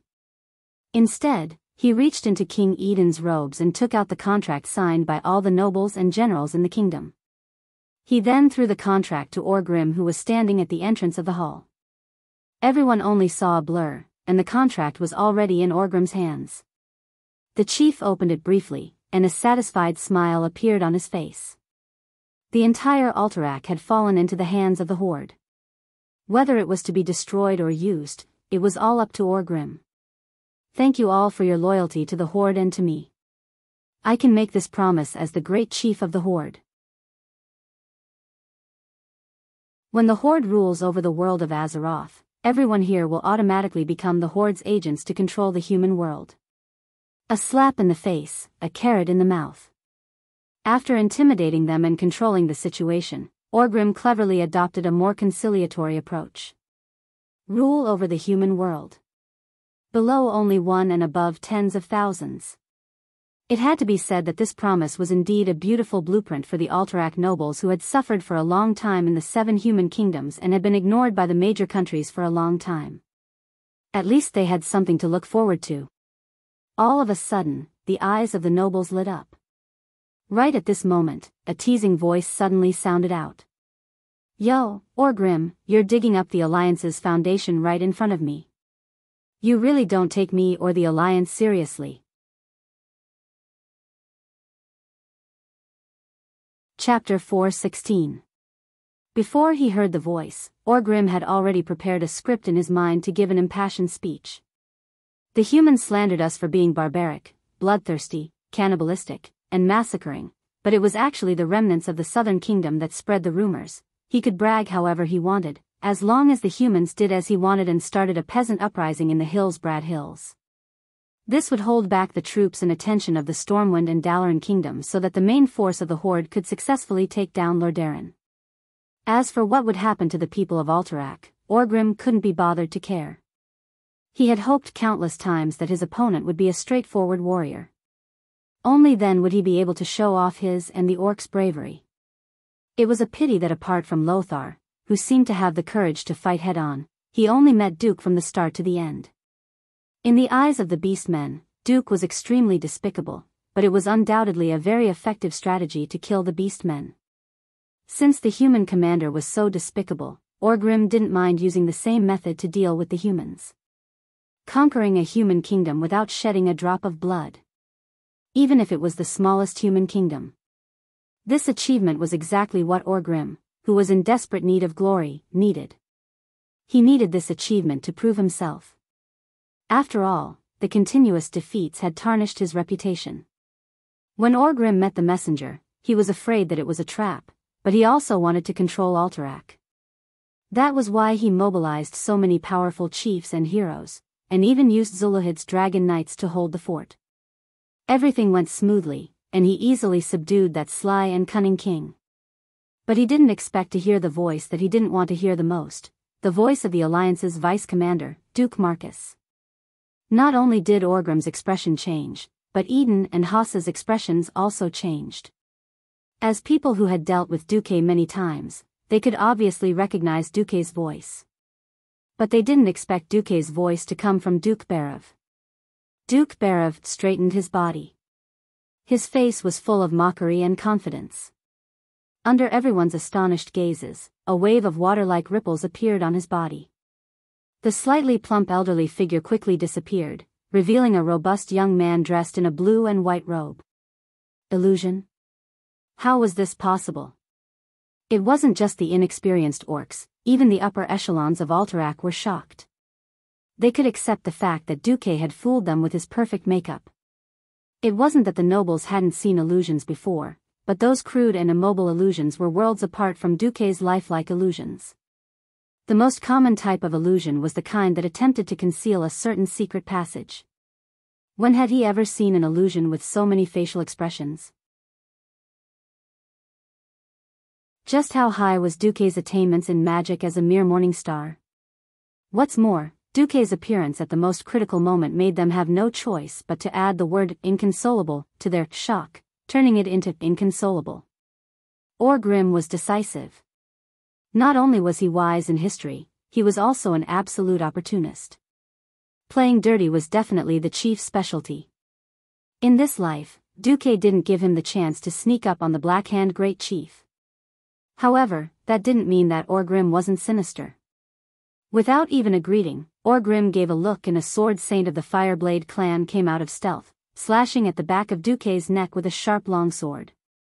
At the same time, Orgrim used charge, his burly reddish-brown body turning into a blinding ray of light as he charged at Duque.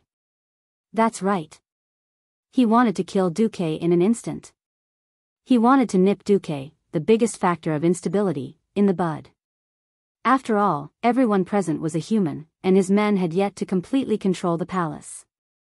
If Duque, the vice commander of the alliance, was allowed to raise his arm here, things would definitely develop in a direction that was disadvantageous to the tribe. However, he had miscalculated.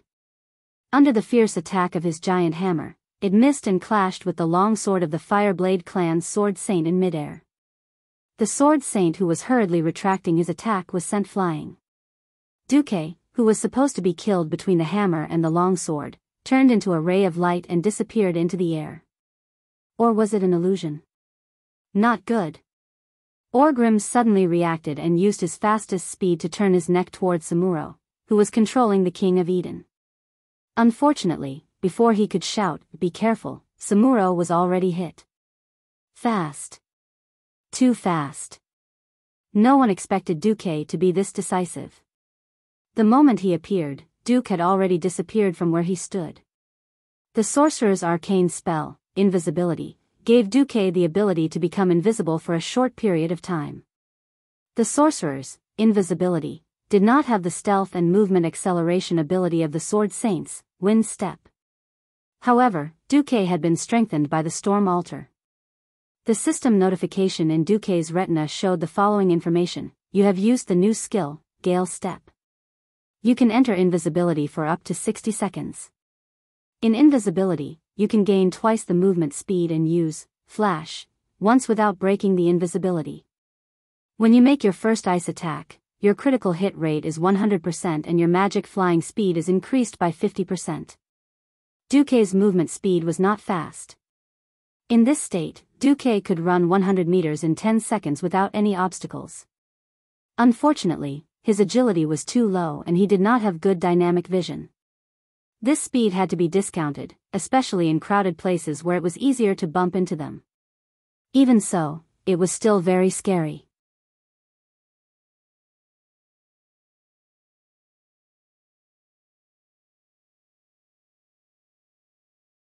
Chapter 4:17. In order to reclaim Alterac this time, Orgrim had put in a lot of effort. Other than Ghoul, Dan and Gujar, who were nowhere to be found, and Grom Hellhound, who was guarding the main camp in Silverpine Forest, who was unable to move, Orgrim had practically brought all of the tribe's most capable chiefs and heroes here through the Wyverns. The one commanding the Wyvern army in the sky was naturally Zulud. On Orgrim's left was the chief of the Shattered Palm clan, Kargath Bladefist. On the right was the chief of the Blood Ring clan, Kilrog Deadeye.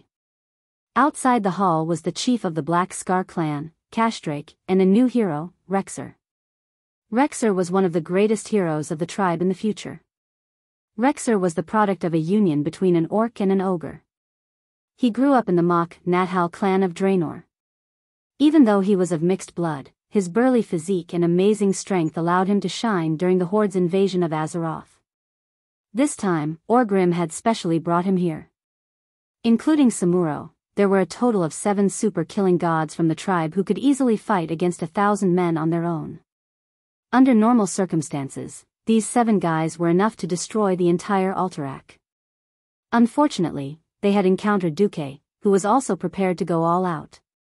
In the sky, Zulud suddenly discovered a large flock of griffins swooping down from the clouds. The Dragon Maw clan's dragon riders didn't even have time to react before they were smashed by a large number of storm hammers. It was true that dragons were the overlords of the sky, but they had a blind spot in their vision, and that was their backs. Without the coordination of the orc cavalrymen, the Crimson Dragons attacked the griffins on their own. This mistake caused the dragon riders' losses to increase dramatically.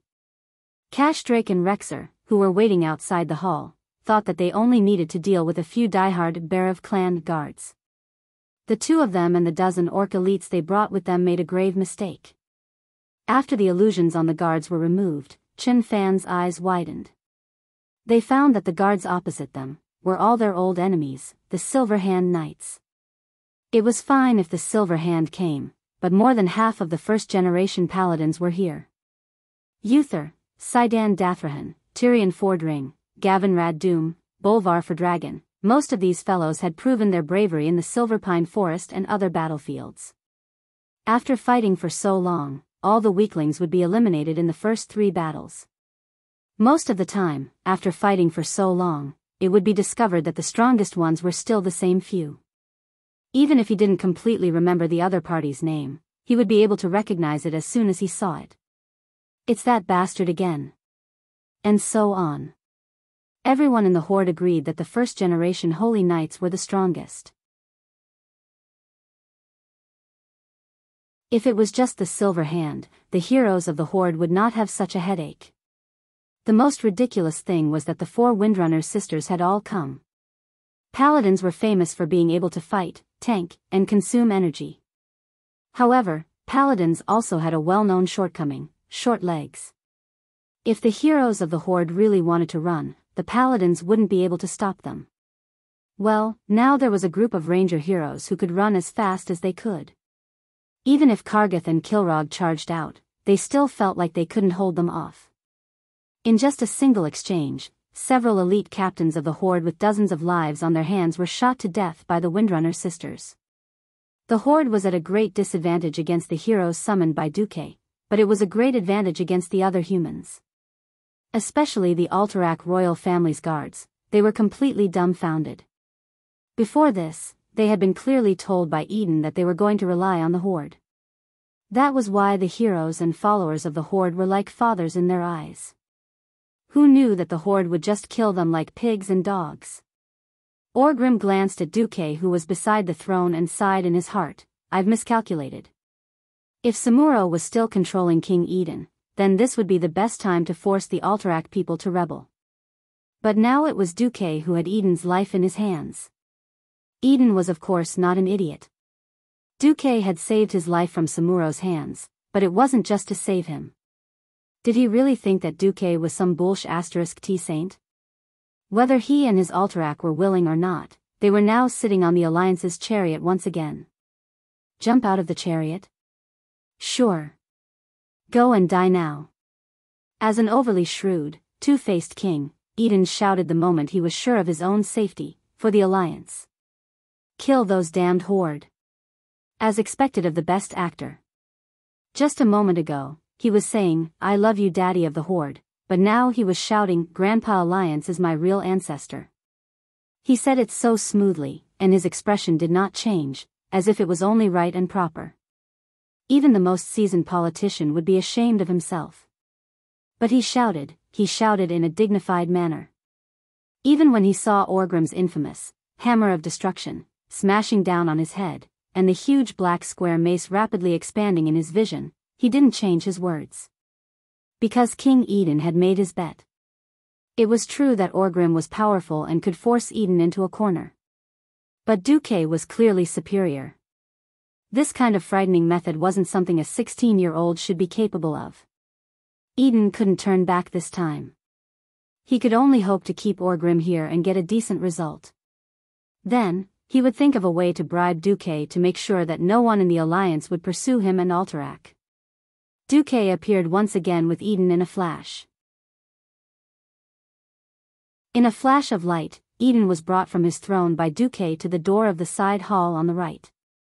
That was how agile a mage was when fighting a warrior. Duque smiled and waved at Orgrim. Then, he raised his hand, and a 10-meter tall, 2-meter thick wall of ice separated the Orgrim tribe from the Alterac nobles. "Hurry up and retreat." Duque's shout finally woke up the frightened nobles. These people who claimed to be nobles weren't as noble as the commoners thought they were. One by one, they fled in panic towards the side door where Duque was. Yes. With Duque blocking the tribe's way to the main hall, that was the only way out. Everyone fought to be the first to run in that direction. And then, a storm began to rise. The Sword Saints, Blade Storm. Under Eden's frightened and wandering gaze, all of Alterac's upper nobles were cut to pieces by a beast-man's Sword Saint that had been hiding near the side door. Broken limbs, flying blood, minced flesh, the nobles who had once gathered under Eden's command and were viewed as his most important pillars had been completely wiped out in front of him.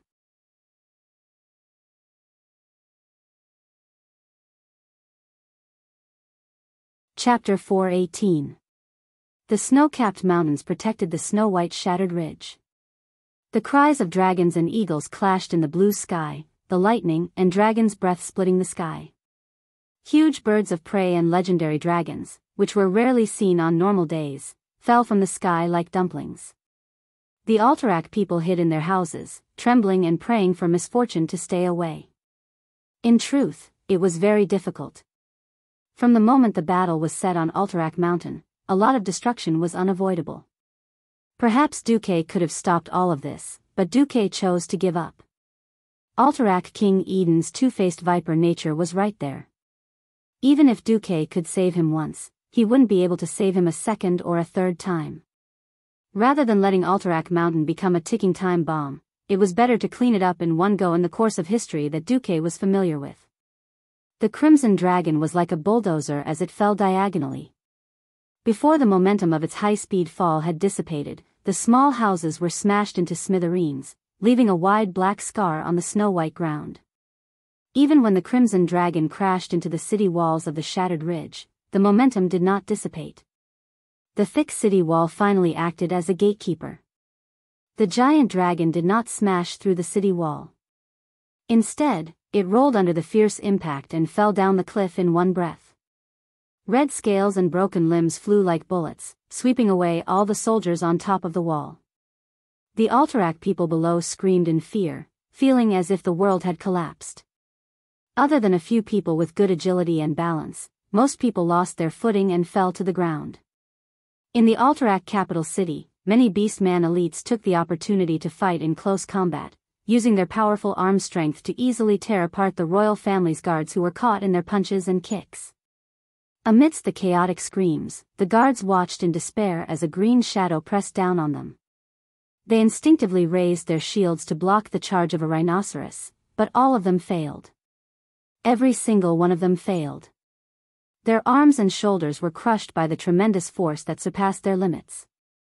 They screamed as they were grabbed by the elite orc warriors, their helmets, heads, and necks torn from their bodies. Blood covered the ground.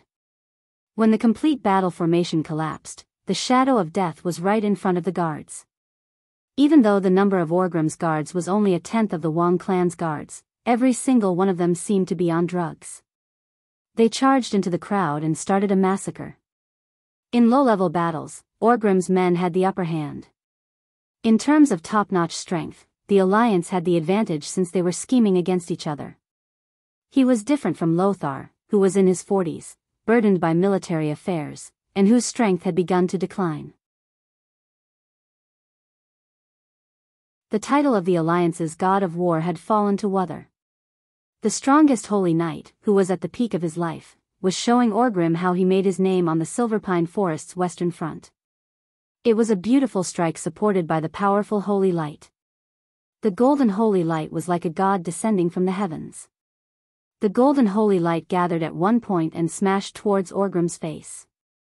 In this era, in the world of Azeroth and the Church of Holy Light, there were no more than 30 people who could condense holy light into a tangible hammer. Each of them had their own experiences, and to the ordinary warriors present, they were no less than living legends. If any of them were to be placed in the army, they would be a terrifying figure that could rival 1,000 men. As for Wuthar, he was an existence that stood at the pinnacle of these peerless experts. When Wuthar smashed his hammer, Duque didn't dare to take it, even if he had the ice barrier, which was known to have absolute defense. In the end, the so-called absolute defense was only relative. The ice barrier used the extremely dense ice element to forcefully remove all power outside of the ice. But what about the higher level, more focused power of holy light? Even Duque, who had the title of god of magic, didn't have the confidence to do so. However, Orgrim countered the attack with his own attack and managed to nullify it. His muscles bulged, and his inhuman strength was completely revealed at this moment. Orgrim was actually using his hammer to fight against his hammer. When the countless golden lines of holy light that cut through the dark shadows in the hall collided with the terrifying rising lava fire, the collision of the elements produced a huge explosive effect that dazzled everyone's eyes. Everyone only saw the golden and reddish-black flames explode like fireworks. It was as if two huge Persian chrysanthemums were fiercely colliding and grinding against each other. Countless petals scattered and withered, and then there was a deafening collision sound. After a full 3 seconds, the flames that flowed out from the two people finally disappeared. No one would have thought that Wuther, who looked like a human, could actually fight like a wild beast. Orgrim frowned. The situation was not good for the tribe. Other than him, it seemed that only Rexer could faintly suppress that holy knight called Gavin Rad. The others were either in a stalemate, or were directly at a disadvantage. Kargath Bladefist seemed incomparably powerful, trading injury for injury with Saidan Dathrahan, but the problem was that he was a holy knight who had the ability to recover. If the fight continued and he really didn't run, the one who would die would definitely be Kargath. The Blackscar chief, Ka-God Derek, was even worse off. He was directly suppressed by Tyrion Fordring, and could not even trade injuries for much. On the other hand, Kilrog Deadeye was evenly matched with the two female elven rangers. Kilrog was suppressing one of the rangers in close combat, but he was constantly annoyed by the rangers shooting. If his blind eye couldn't provide him with a short period of foresight, then Kilrog might have already knelt down. Samuro wanted to chase after Duque, but he was held back by a female elven ranger. The problem was that the Alliance still had many high-end forces. Bolvar was on a killing spree. The limits of the human body determined that it was impossible for them to surpass the beast men in terms of pure strength. But the power of holy light made up for the lack of destructive power, and humans could be faster. No one would have thought that Bolvar's attack speed would be so fast. In reality, the leader of the Great Chief's guards could only see the golden light that suddenly appeared in his field of vision getting bigger and bigger. Then with a bang, his entire head turned into a cannonball and was sent flying by Bolvar from his tall and sturdy body. It pierced through one of the huge glass windows in the palace hall that was no less than 8 meters tall, and finally fell onto the lawn of the palace.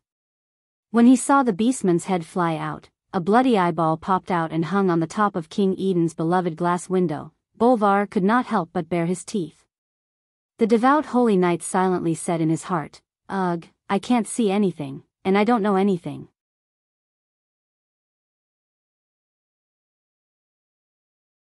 Chapter 419. Bolvar, who was unable to retract his hammer in time, took advantage of the opportunity to launch a sneak attack on another of the chieftain's personal guards. A roundhouse elbow strike that most beast men would not have expected caused the fellow to grimace. Just as the other party was in pain, Bolvar grabbed the beastman's well-braided braid and pulled it down, ruthlessly destroying its center of gravity. In the next moment, his metal boots stomped heavily on the back of the beastman's neck, causing the ugly green-skinned beast's face to intimately touch the floor. Finally, his foot smashed his face into the marble floor below. The holy knight's skill, divine consecration. The powerful power of the holy light passed through the beastman's body and into the floor, creating a circular area with a diameter of 5 meters around it, dealing holy damage to all creatures that were not protected by the holy light. Yep, it also blinded the beastmen and their own people. The beastman beneath Bolvar's feet twitched a few times before unwillingly turning into a pile of charcoal. A few brave beastmen pounced at Bolvar, but they were all hammered away by the Storm Duke. All that was missing was a domineering, who else? Bolvar could change the name of the golden holy light on his body to the aura of a bastard. Oh, that's not right, it should be the aura of a tyrant. Of course, Bolvar was a humble holy knight. How could he do something as superficial as Duque? Servanas was also having a good time killing. Aurelia and Lillis against Kilrog, Sasha against Samuro, leaving Servanas free. Compared to Bolvar, Queen Sylvanas was the true god of slaughter. In a situation where there were no opponents of the same level to restrain them, an agile hero could kill faster. A giant hammer smashed down, and Queen Sylvanas took half a step back, allowing the hammer to slash across her chest by a hair's breadth. In the next moment, she suddenly pounced forward, the tip of her foot tapping on the hammer's head and leaping upwards. She was so fast that the beastman in front of her could only see a fleeting green shadow flash by. His throat and arteries had already been severed by the dagger. Standing lightly on the corpse that had yet to fall, Queen Sylvanas surveyed her surroundings. In front of her were 8 extremely strong beastmen pouncing at her. Outside, another 8 orc warriors were standing guard. The sound of the axe and sledgehammer crashing through the air was enough to make the scalps of the nearby Alterac royal family's guards go numb. Servanas chuckled softly. In the eyes of the orcs, he was like a dark queen standing on a mountain of corpses and a sea of blood, laughing maniacally. In the next instant, they saw the lightning of thunder. Boom! With a cold face, Servanas reached her hands to the back of her waist, where 2 smaller quivers hung. Inside were arrows with metal arrowheads that did not conform to the Windrunner tradition, and the shafts were even shorter. When Queen Sylvie raised her hands again and flicked her fingers outwards, 4 short arrows shot out from the gaps between her slender fingers. With her unique technique, each arrow was wrapped in electricity, forming a spiral arrow that kept spinning clockwise, piercing through the throats of 8 orcs. In the next instant, something miraculous happened. Under the mysterious attraction of the lightning, all the short arrows flew to the bowstring that Queen Sylvanas had pulled back in midair. The short arrows shot out once again, following the trajectory of the electromagnetic trajectory in midair, hitting the orcs left front, right back, left back, a total of 8 unimaginable angles between the eyebrows of the orcs. A miraculous area of effect skill. Obviously, no one would teach Servanas how to use her new lightning ability. She had figured it out on her own. Orgrim's eyes darted around. Every battle situation was in his field of vision, and it was clear that the scales of victory were tipping in the Alliance's favor. After all, this was the capital of a human kingdom. Even if there were not many soldiers, the defense system was quite complete. There was no one to suppress the generals of Alterac. A few generals, including Haas, had freed up their hands to command the panicking troops and began to kill the orc soldiers more efficiently. Orgrim entered Alterac under the guise of an emissary. He could not bring too many people in anyway. 50 strong orcs was the bottom line that the Alterac people could accept. But now, these personal guard-level warriors were all killed by the Alliance's heroes in a few exchanges. Orgrim's heart was bleeding. The only one who had the upper hand was the Dragon Maw Dragon Knight. But he had a bad feeling, because he suddenly realized that the most important person in the Alliance, and also the person he was most afraid of, was not here. The King of Alterac was important, but it was not enough for the vice-commander of the Alliance, Duque, to be King Eden's bodyguard. Duque's absence could only mean that Duque was looking for a bigger victory.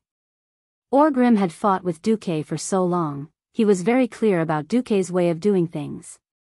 In the world of Azeroth, most kings, commanders, and generals had a clear and distinct sense of home. They would subconsciously defend their important cities or resource points. Duque's way of fighting was completely different from these people. Duque did not care about the gains and losses of a city or land. He cared more about killing and injuring the Horde. Right. His goal was to wipe out the Horde. At the start, even Orgrim himself did not realize it, much less the previous chief. But slowly, Orgrim realized that the Horde's wounded were much less than he had imagined. Of course, the orcs were brave and fierce. More importantly, the orcs had good physiques. As long as they were not crippled, the orcs could survive for a week or 2, and with enough food, they would recover. But the number of wounded was too little. The young orcs would become veterans even if they were injured. After a few battles, the veterans would naturally become elites. Duque's tactic of killing one person rather than 10 caused a gap in the growth of the Horde's warriors. The Horde could not train their soldiers, and they died quickly. Naturally, the number of elites decreased. On the other hand, for some reason, large numbers of cowardly farmers, who used to be able to fight 100 Horde warriors, became elite soldiers. Ever since the start of the war, the exchange rate between the orcs and the humans had been decreasing. Orgrim shuddered at the thought of this. Duke Marcus, what are you eyeing on this Horde? Orgrim could not think of an answer, but he could see that the Horde was no longer in a good position. Retreat! Orgrim roared. The heroes of the Horde immediately thought of ways to escape from the battle. Orgrim's order to retreat was slightly late. After Duque had placed King Eden in the basement and was protected by a squadron of royal guards and 2 court mages, Duque arrived at the top of the castle. He saw an unexpected person. "Alicia, what are you doing here?" Duque was shocked.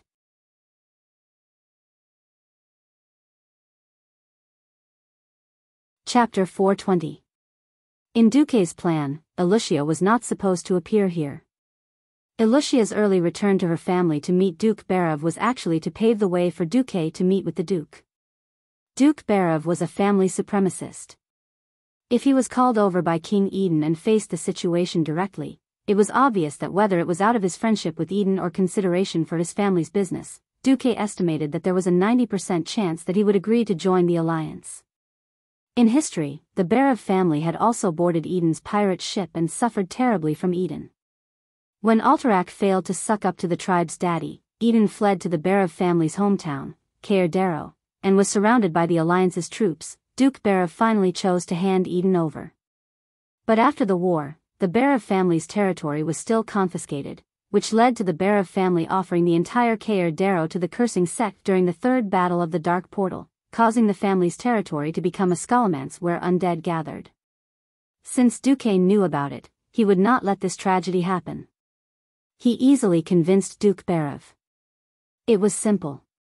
If even the alliance's deputy commander, Duque, knew about the so-called betrayal of the alliance, then the so-called rebellion was simply a joke. Since it was an anti-human plan that was destined to fail, even if it was the king he was loyal to, Duke Barav had no reason to board Eden's sinking ship. The reason for supporting the alliance was also very simple. I am a human first, then a subject loyal to the king. Just like that, Duque obtained the full support of Duke Barav and his wife, and was able to use illusions to pretend to be Duke Barav and participate in Eden's betrayal. In Duque's plan, there was no need for Alicia to appear. But now, Alicia appeared on the rooftop under the protection of 4 strong private soldiers wearing the Barav family emblem. Not only Alicia, but there were also 2 Alterac court mages standing behind her. Duque glanced at the red dragon and griffins fighting in the sky and said nervously, "Alicia, it's dangerous here. I only told you to gather people to help set up the magic array, I didn't ask you to come.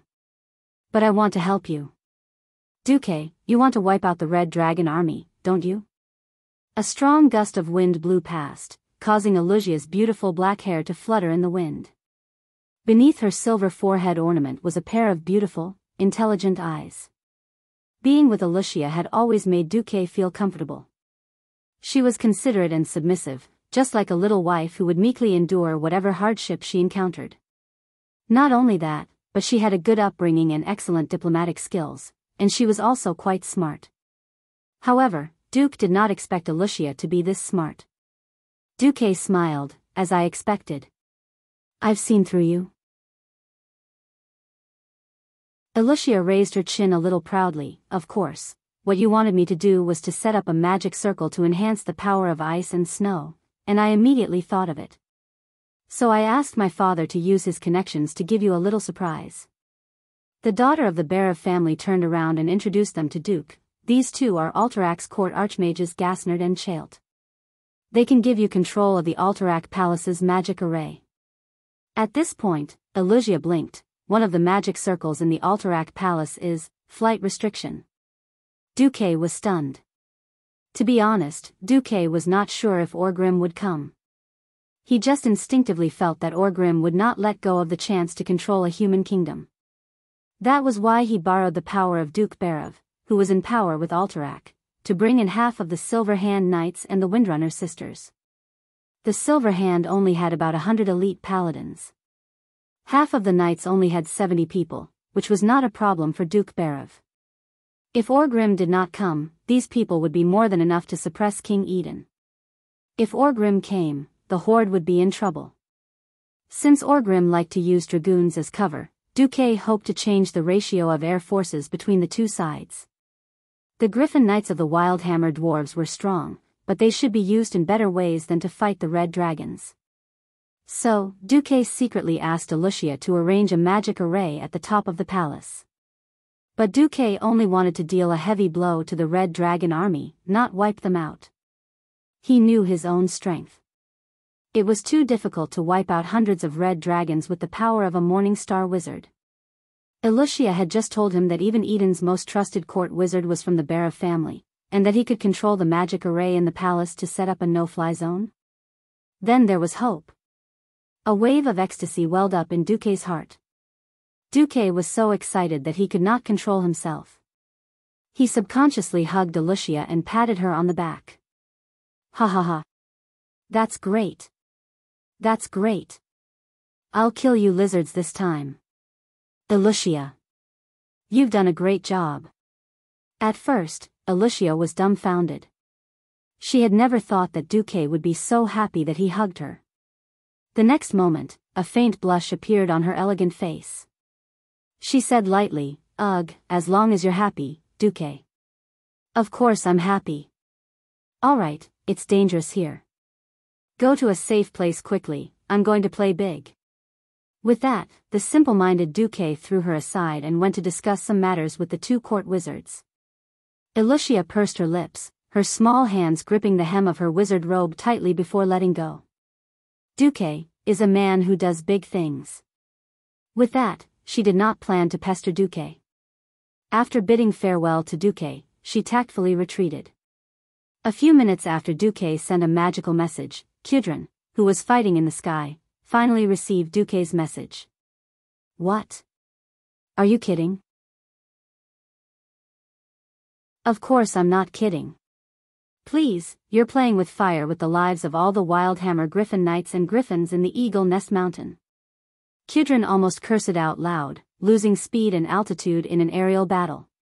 That's suicide. And falling from this height won't kill those lizards. Who told you that I want to fight a simple aerial battle? I don't agree. Unless you have a better reason to convince me. As he spoke, Kudrin controlled Scarlet to make a maneuver that was similar to Engerman's spin. While Scarlet was spinning, Kudrin used Stormhammer to send an orc flying into the air. Alright, I've told you, my trump card is. Upon hearing that name, Kudrin's body trembled. Alright, you've convinced me.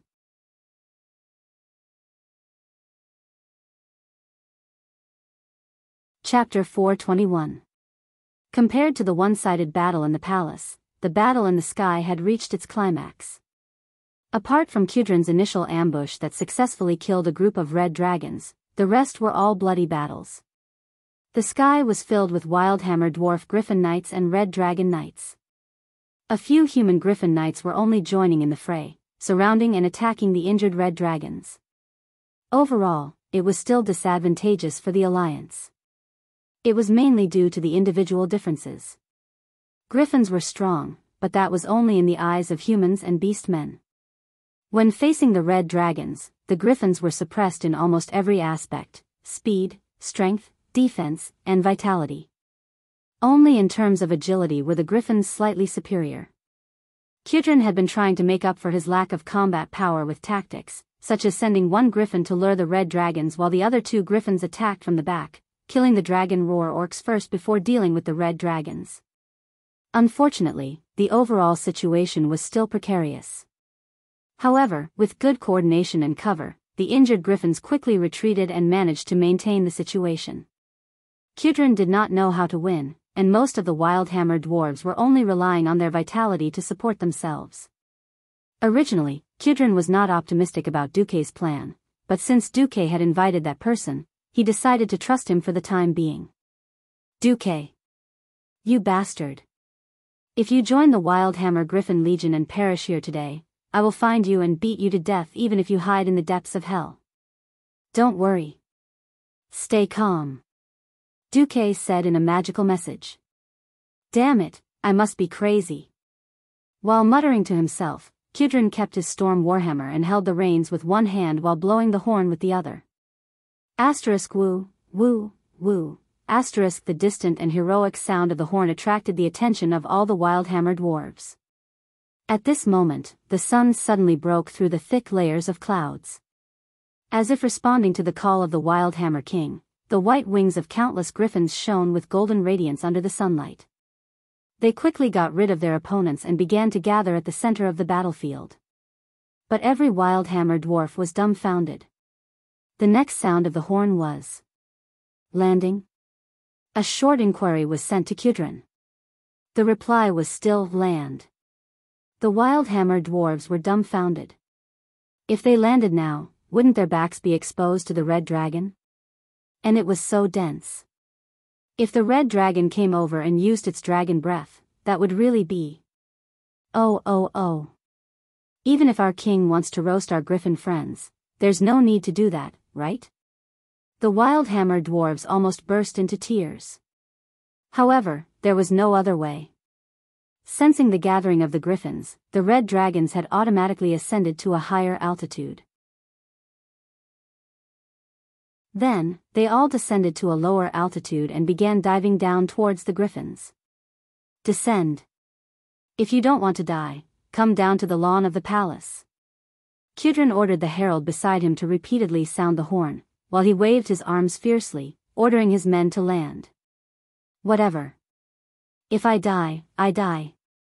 The Wildhammer dwarves gnashed their teeth and cursed Kudrin. They cursed the ancestors of the bastard who came up with this idea and ordered the griffins to descend at high speed. Above their heads, the huge red dragon legion had also finished assembling. Nearly 300 dragons formed a terrifying dragon roar, forming a tsunami of sound that echoed in the clear sky. The dwarves turned their heads and saw the scene that covered the sky. As if they were under a spell, they were nailed to the backs of the griffins and could not move. Their eyes were filled with despair as they looked up at the sky. They were almost paralyzed. If it wasn't for the dwarves tying themselves to the back of the griffins to avoid being thrown down in the fierce aerial battle, perhaps the dwarves would have fallen like raindrops. A miracle happened. Almost at the moment when they descended to a height of 100 meters, every dwarf felt the change in the situation. They passed through a thin membrane that was almost invisible to the naked eye. It was freezing and cold. Almost every griffin and its knights shivered. This was a mage's ice barrier? They guessed right. Almost as soon as the last griffin passed through the shield, about 30 dragon breaths landed on the huge ice shield. When the blazing dragon's breath landed on the translucent ice barrier, a strange sizzling sound immediately rang out. It was a clash of heat and cold. The blazing flames evaporated the water on the barrier, and the cold counteracted the invasion of the heat. Amazing! Which breaking dawn great wizard had arrived? Or was this the magical defense system of the Alterac Palace? The dwarves who had already begun to descend handed the task to the griffins. They stared blankly at the hemispherical barrier that looked like a freshly peeled egg flickering under the bombardment of the dragon breaths, as if it would collapse at any moment, as if the flames of death would descend upon them at any moment. However, such a situation did not happen. It did not even deform. It only felt that the ice shards floating on the barrier were becoming denser. At this time, more than one Wildhammer dwarf saw Duque standing at the highest point of the castle where the palace was located. The deputy commander of the alliance, the young man who had always been nicknamed the Miracle Man, was like a god descending to earth at this moment. Dozens of huge snowflakes were circling around him. Each hexagonal snowflake was as big as a basin, and they were circling around him in a specific trajectory. Thank you for your support. Kudrin. Leave the rest to me, Duque. Duque shouted in an extremely pretentious manner. In the next second, Duque stretched out his 5 fingers with a cold expression. A bluish-white magic rose from the soles of his feet, illuminating Duque's face. From the perspective of the Red Dragon cavalry, Duque was surrounded by a huge magic formation that was at least 30 meters in diameter. Zuluhid, who was commanding in the air, had a drastic change in expression. He shouted, "Not good. Run. Don't you think it's too late to escape now?" Duque sneered. A huge storm quickly formed at Duque's feet and spread rapidly. In the blink of an eye, the diameter of the storm was more than 300 meters. The griffins screamed in fear, trembling under the shocking power of this magic. But soon, they realized that they were already standing in the eye of the tornado, the safest place. There was nothing happening here. Instead, not far away, the icy wind that was as sharp as a knife was carrying pieces of ice crystals that were constantly spinning. With the swirling and the addition of a large amount of ice aura, these ice crystals quickly turned into huge round flakes, their sharp edges emitting a cold glint under the sun. Run. Run! Zuluhid, who was high up in the sky, ordered his subordinates to climb as fast as they could. But it was too late. A thick layer of frost had already formed on the surface of the dragon's wings. Although the dragons were not afraid of low temperatures, it was enough to reduce the frequency at which they flapped their wings, greatly reducing their climbing speed. In the next instant, the air seemed to have been sucked away. The giant dragon and its rider screamed in pain as they fell to the ground. What awaited them was a giant tornado of ice blades that kept spinning like a meat grinder.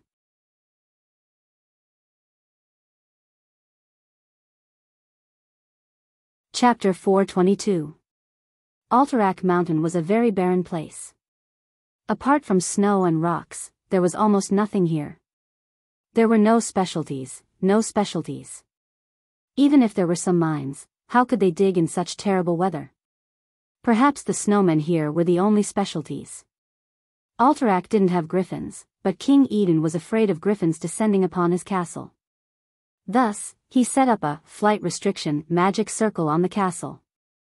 It wasn't entirely correct to say that it was a flight restriction. This magic circle mainly removed some of the wind element and increased gravity. Normally speaking, if Duke wanted to make a name for himself in a magic array like this, he would have to extract the wind elements and use them to form an ice storm to kill his enemies. This was a complete paradox. But Duke did it. Under the gazes of the hundreds of wild-hammer dwarves and the thousands of Alterac soldiers, everyone saw a huge ice tornado form under Duke's command. It was a huge tornado more than 20 meters above the ground. It was so big that one couldn't see its end. It wrapped around the towering mountains surrounding Alterac City in all four directions. The scenery in the distance was already blurry. All that could be seen were faint shadows rising and falling, as well as the faintly discernible mountain range. Apart from the contours of the world, all the landscape was destroyed by the huge spinning ice chunks. The giant dragon falling from the sky let out a powerful roar, but the roar that was full of vigor had long since been drowned out by the howling of the wind, turning into a muffled groan. The giant dragon was sucked into the tornado, its scarlet body quickly blurring and turning into a dark shadow. Just looking at the high-speed spinning made one dizzy, not to mention the terror of being caught in it. Bam! A huge bloody figure was embedded into the mountain to the north of Alterac City. Everyone focused and realized that it was the corpse of a young red dragon with almost all its scales peeled off. Its flesh was a bloody mess, and its body was covered in ice. Bam! There was another explosion, and a smaller red dragon fell to the ground a little outside the city wall. After falling to the ground, it also lost all sound and movement. Just like that, the red dragons that had landed with great momentum died tragically one after another in the outskirts of the city. No one dared to make a sound. They looked in awe at Duque, who was casting the spell at the top of King's City. From time to time, he would look at the huge tornado with a diameter of several kilometers. It looked like the storm was boundless. It was like a black hole that swallowed everything, pulling in everything in the sky and stirring it up. Alterac City was like a garbage dump below, but it was also like an isolated island in the middle of a storm. It was so small, which was why the storm was so wide and so powerful. The ferocious griffin was like a docile kitten, crawling on the ground, shivering. The griffin knights who had been through hundreds of battles took off their helmets and paid their utmost respect to the powerful mage who stood at the top of the castle. Everyone seemed to be standing on this safe island, quietly watching the performance of the apocalypse storm. Everyone had lost the ability to speak, silently watching everything. Those who were not familiar with Duque had the deepest respect for Duque. Those who were familiar with Duque were puzzled. Wasn't Duque just a morning star wizard? Even if he had the support of a magic formation, could he do something so ridiculous? In fact, Lucia, who was one floor down from the top floor, smiled wryly at the pair of clowns in front of her. Duque, you bastard, are you done yet? This old man can't hold on much longer. At the bottom of the staircase beside Duque's feet, an old man with a white beard, dressed in magnificent epic equipment that blinded all wizards, was cursing loudly. Just a little bit more. I'll be done after dealing with these 5. Duque seemed to be chanting, but he was actually replying. Bah! Just materials for 5 red dragons, this old man looks down on you. The white-bearded old wizard continued to curse, but at least he had some humanity and did not stop immediately. However, the light of the magic circuits that appeared on his body was gradually dimming. Tisk, it's not that I'm the scapegoat, but when you see the materials for a red dragon, a dog, pouncing on it like it's biting a bone. Duque had wanted to say that the dog ate sh*t, but he changed his words. Bastard. You still dare to anger me? Do you believe that I won't take a few more and leave? The white-haired old man continued to curse. Do you believe that when Alexstrasza comes after me in the future, I'll give you up first? I'll kill you first. All right, come. Duque smiled evilly, looking like a dead pig that was not afraid of boiling water. The old man did not utter a word. Alicia could not help but let out a pft. Humph. Humph. The two of them ignored each other. Who was this old man? Naturally, he was the Dalajan's greatest, most powerful, and most magnificent chairman, Antonides. After gaining control of the magic formation, the first thing that Duque thought about was how to maximize the results of the battle. Since he wanted to keep the entire Red Dragon Legion here, he alone could not do it. So he used a magic message and dragged Antonides into the water. Dragons were fierce, but every part of a dragon's body was a treasure.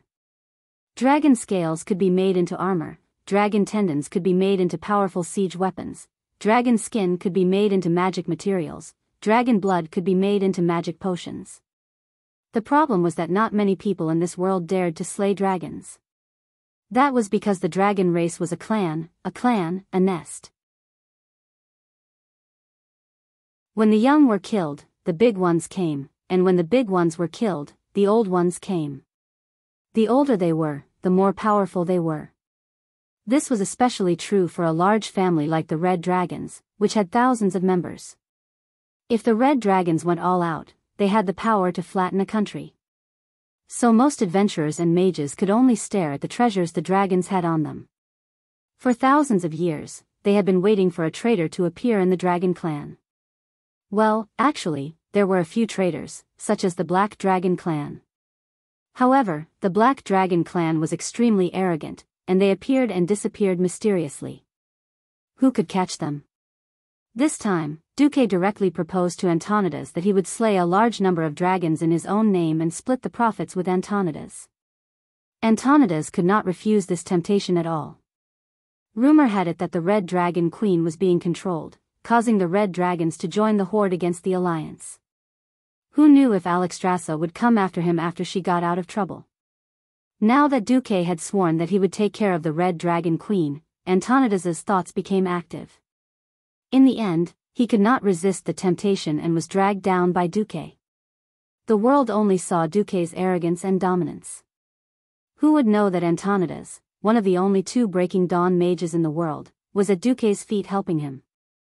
Moreover, even their magic circuits were the same version.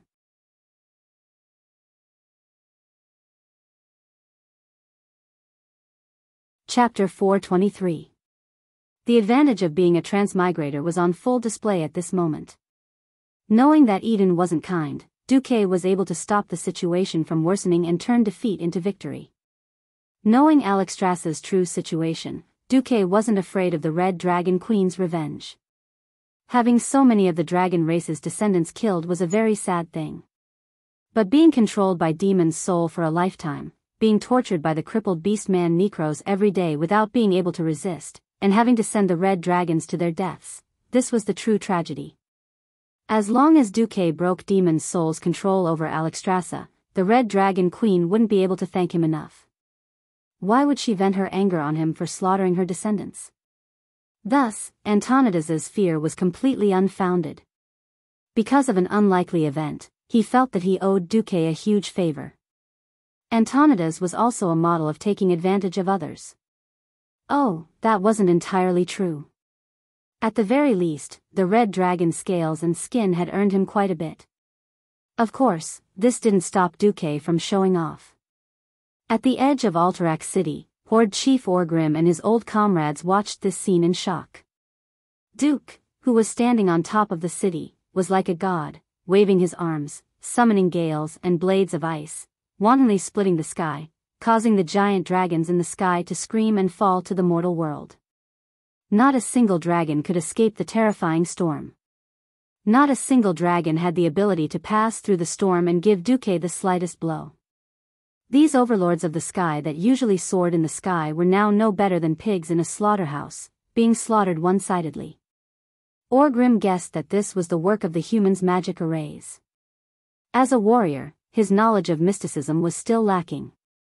However, that sense of crisis and that sense of urgency made Orgrim's mind frantically ring the alarm bells. Seeing the battered and exhausted Zulucid flying over on his last dragon, Orgrim couldn't help but roar, "Is there any news of Gul'dan?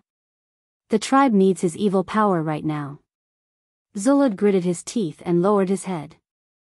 "I've already sent a messenger, but there's no reply." "Then send more messengers. 2 riders to a group, 3 riders to a group. If that doesn't work, then you can go yourself." Orgrim was fuming. He was a little confused.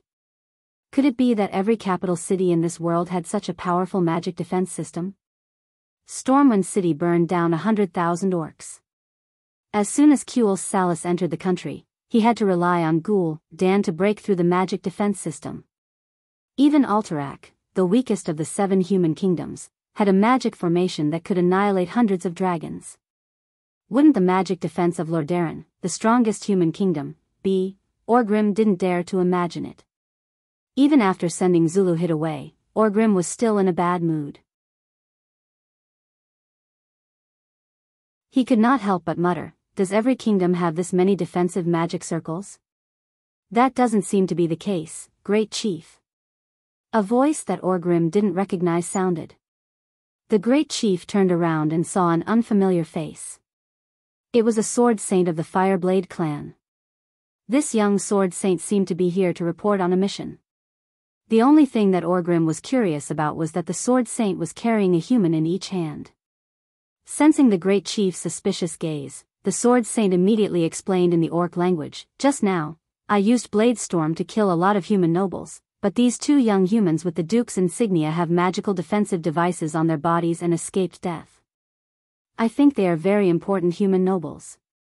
Able to block a sword saint's Blade Storm?"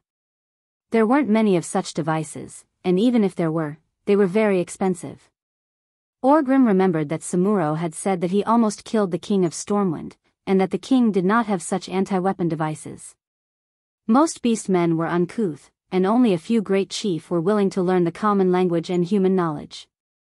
However, the Fireblade Sword Saint, who was the strongest assassin and scout of the beastmen, was definitely an exception. Mastering the enemy's language and knowing who was the most valuable target was definitely a necessary lesson for an assassin. Orgrim didn't care about the others, but before he used the spell, he had carefully told the Sword Saints about Alterac's noble insignia. Just like the Sword Saint, Orgrim could tell just by looking at the badges of these 2 young humans. Bear of family? 2 dukes. Brand new duke insignia? Let's get back to what you were talking about, Sword Saint.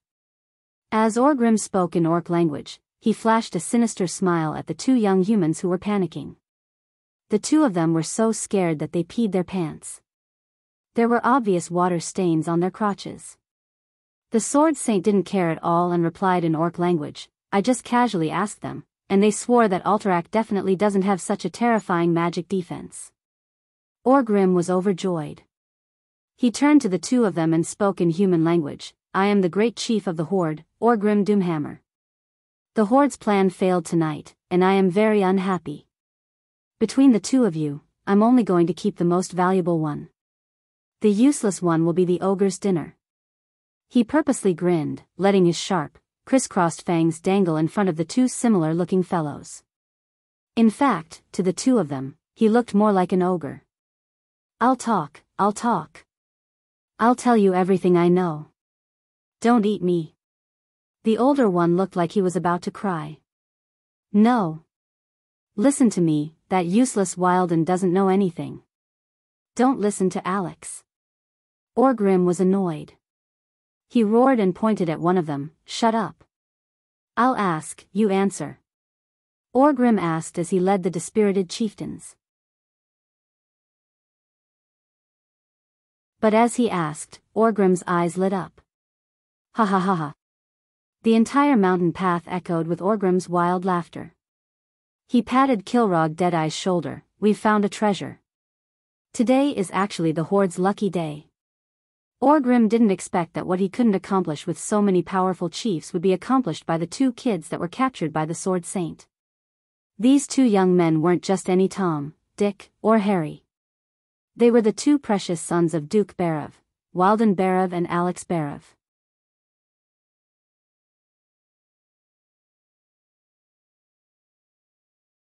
Chapter 424. As representatives of useless nobles with bloodline but no abilities, these two brothers could be said to have displayed their cowardice to the extreme. Historically, these two had always been at odds with each other. Even after their families were destroyed, they still wanted to kill each other. Even after they went to Draenor to open a lumber company, these two hated each other so much that they could not wait for each other to be destroyed so that they could take everything. History took a beautiful turn because of Duque. Duque never thought that these two brothers, who he thought were not worth his attention, would become the deciding factor in the war between the Alliance and the Horde. It was fine if these two brothers had no morals, but the key thing was that they knew a lot. From the geography of each country to their strength and military supplies, they actually knew everything. As the next generation of the Berev family, they were not young anymore. Duke Berev even trained them early and let them deal with family affairs. Alterac was the weakest country. Since they could not send too many soldiers, the Berev family mostly provided food and logistics to the countries of the Alliance to fulfill their obligations as members of the Alliance. Therefore, these two brothers actually knew most of the Alliance's military deployment and the situation around Lordaeron Mill Lake. After all, the three countries around Lordaeron Mill Lake were Lordaeron on the north coast, Dalagen on the south coast, and Alterac in the southeast. My information is absolutely accurate. I go to Lordaeron every year. Wilden shouted, trying to take credit. No. My internal information is correct. Alterac does not have such a strong magic defense system. Alex argued. Ha ha ha. There is nothing to argue about. Orgrim laughed and hugged the two brothers affectionately. He made a grand promise. As long as your information helps the Horde take down Alterac and Lordaeron, you will be the heroes of the Horde. Then you will be the heroes of the tribe, and you will receive the treatment of a tribal chief. I will also make one of you the king of the humans in the south and the other the king of the humans in the north. Really? Thank you, Chief. I will do my best. The two were so touched that they were about to cry. They did not even notice the strong smell of urine in their pants. The two were ambitious but brainless. They did not know that Orgrim's promise was a trap. He had to take it down first. Secondly, if all the humans on the continent were killed by the tribe, then what was the use of being the so-called king? Kilrog glanced at the two traitors and asked in the beast-man language, "Are you really going to let them be kings?" Orgrim smiled. Why not? They had lost too many orc laborers. Someone has to make up for it. After the situation in Alterac calmed down, King Eden walked out of the basement under the protection of his guards. The tragic scene in front of him made him want to cry, but no tears came out. Dead. Dead. All dead. The hardcore nobles who supported him had all been turned into minced meat. Eden vomited at a glance. In his eyes, the incomparably beautiful and holy royal city was now in a state of devastation. There were destroyed houses everywhere, and the corpses of dragons and griffins that had fallen to the ground. When the orc chieftain broke out of the encirclement, there were only less than 10 of them, but they were chased and intercepted by half of the Silver Hand Knights, 4 elven rangers, and over 1,000 soldiers. Eden could not imagine how Orgrim would deal with him and his kingdom. Just the thought of Orgrim's ferocious fangs made Eden's legs tremble. Unfortunately, he could not turn back. Duque's appearance had blocked his last hope of turning to the tribe. Your Majesty, please restrain your grief. But the most important thing now is to evacuate the people. Since the main force of the tribe is not far from here, King Alterac will not be able to defend. Duque spoke as if it was a trivial matter. Wuther and the others beside Duque also looked at Eden and his guards with disgust. Duke did not bother with Aiden. Although he was the Alliance's vice-commander, he was still not qualified to judge a king. That was something that could only be done after the other kings voted. Haas, please come here. We need to discuss how to fight this battle. Yes. General Haas's expression was complicated. The king he served was finished. As a human general, he had to carry out his duty for the survival of the human race. He knew that from this moment on, he and his soldiers would have to listen to this ridiculously young commander. Duque did not avoid this and brought Haas and Wuther to Alterac's command center. Duke pointed at the shattered ridge where Alterac's city was located. Traps are useless. Orgrim is not an idiot. I've already tricked him with magic traps twice, but I won't do it a third time. Moreover, the broken ridge is too small to defend against too many elites of the Horde. Orgrim won't send too many troops either, so what we need to do is to kill enough of the Horde and then retreat. On the other side, Duke Berev stood at the top of the castle, staring blankly at the mountains in the distance. Today was destined to be Alterac's day of suffering. Alterac did not turn to the tribe, but it was destined to suffer the flames of war. No matter what, King Eden would be nailed to the pillar of shame. Perhaps he would not be able to make a comeback for the next few centuries. The Berev family would not have it easy either. He had thought that with Duque's reminder, the Berev family would be able to jump out of the sinking ship that was Alterac. Duke Berev had thought of many possibilities, such as the Berev family completely breaking away from Alterac and turning to Stormwind, who actually controlled the Hillsbrad Hills. In any case, Hillsbrad was the Berev family's fief. It was just that the ruler had changed in name. Even if King Lang had to bear the shame of losing his capital, it would still be 1,000,000 times better than Eden, who had become a traitor. But now, everything was over. Because of the betrayal of the two unfilial sons, the only two successors of the Berev family were on the wrong boat. The Berev family could not avoid being nailed to the pillar of shame.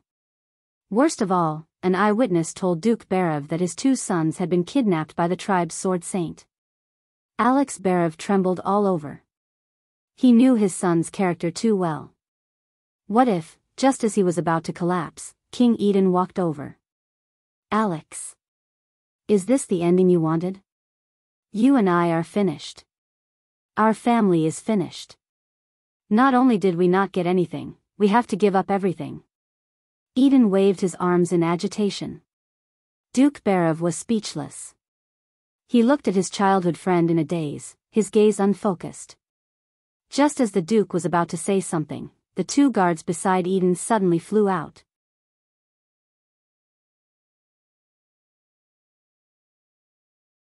Chapter 425. Duke Berev also had guards behind him. Unfortunately, the two unlucky fellows had just seen their companions suffer and were wondering if they had been hit by an invisible dragon when they were struck by it. Two long, sharp knives pierced their necks from behind. Sword Saint. Another Sword Saint of the Orcs. No one had expected that the Beastman's Sword Saint would actually return so quickly. Duke Berev and King Piranad did not expect it, and neither did Duque. At this moment, all the elites in the Broken Ridge were gathered around Duque for a battle conference. King Eden looked at the blood splattering in front of him, and was scared out of his wits. He tried to dodge, but a huge green figure quickly materialized from a blur, cutting off all his hopes. In the next second, a scorching and powerful green arm already gripped his neck, lifting his entire body up. Don't kill me. I'm the Great Chief's loyal servant. Eden's feet left the ground, and he shouted with difficulty. The Great Chief doesn't need a lowly subordinate like you. Remember, my name is Samuro. The holy swordsman of the Horde proudly announced his name in the common tongue. He then beheaded the king of Alterac, one of the 7 human kingdoms of the Lordaeron Alliance, Aiden Piranad. At this moment, time seemed to have frozen. There were more than 30 people around who witnessed this scene, and everyone's face was filled with fear. Looking at the head that was spinning in the air and flying high into the sky, looking at the head that was wearing the supreme golden crown on its forehead, everyone forgot to breathe. After their lungs exhaled the hot air, they could no longer inhale any fresh air. This was the head of a king. Before the head could fly for half a meter, it was grabbed by Samuro's left hand. Then, Samuro looked at Duke Barav with a gaze that symbolized the god of death, and his huge fangs glinted in the sunlight. Duke Barav, your 2 sons asked me to send their regards to you. You're better off dead. As long as you're alive, they won't be able to become the legitimate heir of the Barav family. Samuro's clear common language made Duke Barav feel as if he had fallen into an abyss. Although he had long since anticipated that things would develop in a bad direction, he had never imagined that his 2 sons, who were worse than beasts, would not only learn from Eden and betray the humans, but also be so heartless as to ask the tribe's sword saint to take his life. His breathing had stopped, and his heart had forgotten to beat. At this moment, Duke Barav had already accepted his fate. 2 streams of tears rolled down his wrinkled face.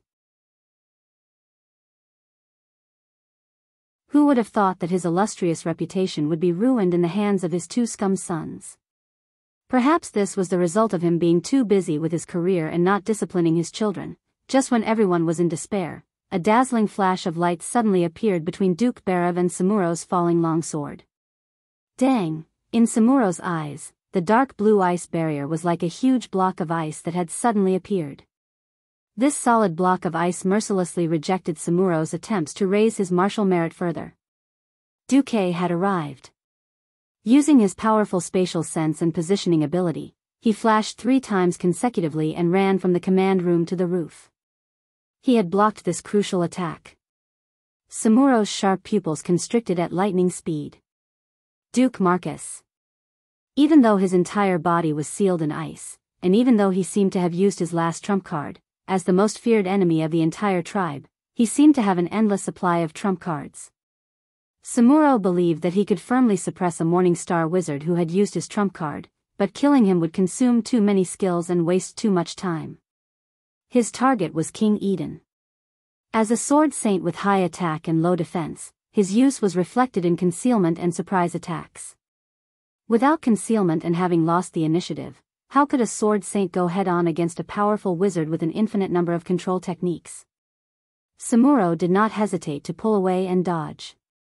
It was not just him. All the sword saints of the tribe did the same. Even though Duque quickly cancelled the ice barrier, he could not stop the high-speed sword saint from jumping onto the roof of a tall building beside the castle. When Duque flashed over again and prepared to use the system elf's powerful scanning ability to find and kill Samuro, who had entered the Gale Step state, another sword saint appeared beside Duke Barav. Duque had no choice but to flash back again. That sword saint had been killed by Duque in an instant, but Duque had completely lost sight of Samuro. 30 minutes later, in the tribe's temporary camp, Orgrim let out the loudest and most heartfelt laughter since he had landed on Lordaeron. Ha ha ha ha. Ha ha ha ha ha. The head of a human king. Ha ha ha. The head of King Eden, who had died with grievances, was Samuro's most outstanding achievement. The golden crown on Eden's forehead told every orc chief of the night's harvest. Samuro. You're the chief meritorious service today. I'll allow you to carry this head around the entire camp. Thank you, chief. Samuro's eyes were filled with ecstasy. This was the highest honor a horde warrior could receive. Orgrim punched the Alterac Kingdom's capital on the map. Today. Today is the day of victory for the horde. We are going to destroy the capital of the Alliance. The entire horde camp was in an uproar. The head of a king. This was the first time they had obtained the head of a despicable human king since the start of the war. Every horde warrior raised the weapons in their hands and let out a loud roar, releasing the grievances they had been suppressing for a long time. Yes. This was the glory of the horde. This was the orcs' military achievement. Orgrim walked up to the high platform of the camp and took Eden's head from Samuro's long sword. He raised it up high, and a tsunami of cheers erupted from below. Today. Today is the day of victory for the horde. We will use the head of a human king and the destruction of a human kingdom to tell all living beings on this continent that going against the horde is destined to fail. It will definitely be destroyed. Today is the day of glory for the horde warriors. Let us take this victory with our own hands, Loktar, Loktar. 50,000 voices rang out in unison. The horde moved out with unparalleled killing intent. With a thirst for victory. A thirst for fresh blood. The thunderous footsteps could be heard even from a few kilometers away. Duque, who was overseeing the broken ridge, had a blank look in his eyes. His face was green. After thinking for a long time, Duque let out a long sigh and waved his hand. Pass down my order, everyone retreat immediately. Why? General Haas's neck was red. Because Eden is dead, the horde's morale is at its peak. But because our king is dead, the soldiers desire revenge for his majesty. Haas's eyes were bloodshot. I have a message for you and your soldiers. What is it? Keep the land, but lose the people. Keep the people, but lose the land, but recover. Duque said something that the people of Azeroth could not understand. On this day, the capital of the Alterac kingdom fell.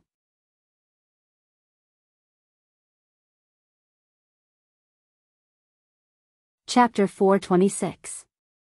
The Alterac kingdom was destroyed. Orgrim was smart enough to control the number of orcs that attacked. 3,000 people, half of them elites and half of them soldiers. More than 2,000 of them were orcs, many of them were trolls, and dozens of ogres. This was a number that tested Duque's mental fortitude. Duque had been using a high ratio of casualties, and Orgrim had noticed this. That was why Orgrim attacked with a force that was close to teasing Duque. Alterac's mountainous terrain was a natural barrier for humans, but not for the horde. Duque only sent the Silver Hand Knights and the Windrunner sisters to guard the rear, and did not defend to the death. Reality proved that Duque's decision was right. General Haas, who was not far from Duque, saw many trolls with white and blue skin climbing up the cliffs around the broken ridge. They were throwing spears at the holy knights from above. They are Frostmane trolls, a branch of the Frost trolls. They have been active in the Bronzebeard dwarves Dan Moeller. Now they seem to have been recruited by the horde, Duque said calmly. He could almost imagine that if they defended to the death, the holy knights might be able to hold on, but the normal human warriors would definitely collapse under such a three-dimensional attack. Alterac did not have the protection of snow in the summer. After the Silver Hand paladins retreated, the entire capital city was set ablaze. The warriors of the tribe roared loudly and wantonly celebrated the destruction and conquest. Humph. Duque's face twitched as he snorted coldly. He saw the orcs pulling out large amounts of frozen meat and other rations from the cellar. In the cold Alterac, there was frozen soil 2 meters below the ground. It was the best place to make an ice cellar. Most of the horde were people who did not mind meat. This batch of meat would obviously be a strong support for the horde in attacking Lordaeron. Duque could not help but sigh. Orgrim had succeeded in the end. Although the situation was not as bad as the original history, it was not much better. In the original timeline, the second battle of the Dark Portal had completely changed the fate of the Alterac kingdom and the Berev family. The treacherous King Eden surrendered to the Orc army and launched a counterattack against the Alliance army. They incited peasant riots in the areas controlled by the Alliance. The rebels repeatedly harassed the Dalajan troops around Hillsbrad, preventing them from supporting the Alliance forces fighting on other fronts. Very soon, the actions of the Alterac kingdom incurred the wrath of the Dalajan mages. The Dalajan swiftly and decisively dispatched an army to completely destroy the Alterac kingdom and raze it to the ground. This was the Alterac ruins in the future. 10 minutes later, Duque saw the Knights of the Silver Hand, who did not have many scars, and the Windrunner sisters, who were covered in sweat. Wuther seemed a little dissatisfied. Deputy Commander-in-Chief, why did you send out the retreat signals so early? We can still kill more tribes. In Duque's eyes, Uther was not a qualified commander. His leadership was limited, and he did not see the big picture well enough. He was like the most perfect saint, spurring everyone to move forward with almost strict faith. Uther was indeed the most perfect flag, but not everyone was willing to live a more puritanical life than a Puritan. Most of the time, Duque only used Uther as a fierce general. Duque smiled faintly. This is not a good place for a decisive battle. If you were somewhere else, you could kill 100 horde warriors in an hour. Here, you can only kill 40. Save your strength, there is still war to fight. Pack up, we will immediately set off for Lordaeron. If we don't leave now, the tribes will reach your home before us. Not only Uther, but Sidan and Theon, the paladins from Lordaeron, also raised their eyebrows. Ignoring the paladins, Duque turned to General Haas and said, "Bring the Eagle Knights and all the infantry you can muster and follow me." Haas was stunned. He turned to look at the Alterac refugees in the distance. What about the Alterac citizens? Leave them to the local garrison. What if the horde attacks them? Haas and the other Alterac generals were anxious. Duque's eyes sharpened. His sharp gaze reminded Haas of the eagles that were flying over the snowy mountains, about to pounce on the prey. I've been fighting with Orgrim for so long. Do you think I don't know what he's planning? Believe me, before Orgrim split up to attack the Broken Ridge, he had already led the majority of his troops to Lordaeron. Who knows, they might arrive even faster than we thought. Elusia's eyes were red as she silently stood behind Duque. She knew what Duque meant. Her two goddamn brothers were leading the way for the horde. With them leading the way, the main force of the horde would pass through the Alterac mountains at a terrifying speed. Duque had guessed correctly. Other than the 5,000 soldiers that Orgrim had sent to the rear, the rest of the main force had begun their rapid march in the afternoon. Just as the Berev brothers had said, the Alterac army had given up on these roads. Even if there were a few bunkers on the road, the Berev brothers would shout at them with the contract they got from King Eden, and the soldiers in the bunkers would quickly retreat. This was an era where information was scarce. Other than the commanders of the Alliance, the king, and the generals, no one had the right to receive magical messages. Most of the messages were delivered by horse. The subordinates of the lesser nobles did not know that their lord was dead, but after seeing his signature and seal, they quickly retreated from the bunkers. Orgrim was able to quickly lead his soldiers through these narrow checkpoints. He thought that the Berev brothers would be of some use, and he was pleased to find out that his thinking was correct. The road ahead was still very dangerous. The orcs and trolls did not mind climbing the mountains, but the ogres were much more troublesome. Without Gujar, their movements were much slower. For a stone path like this, as long as there were a few soldiers blocking the way, once the corpses piled up, the ogres would not be able to pass through. Orgrim was not willing to give up on the ogres, especially the twin-headed ogre warriors. So, he urged his army to quickly advance. He knew that once his army passed through the mountains, no one would be able to stop the horde's giant axe from cutting into the heart of the Alliance. Once he succeeded, Grom Hellscream, who was trapped in the Silverpine Forest, would be freed. Based on his understanding of humans, most of them would rather give up a large piece of land in order to gather all their forces to protect their capital.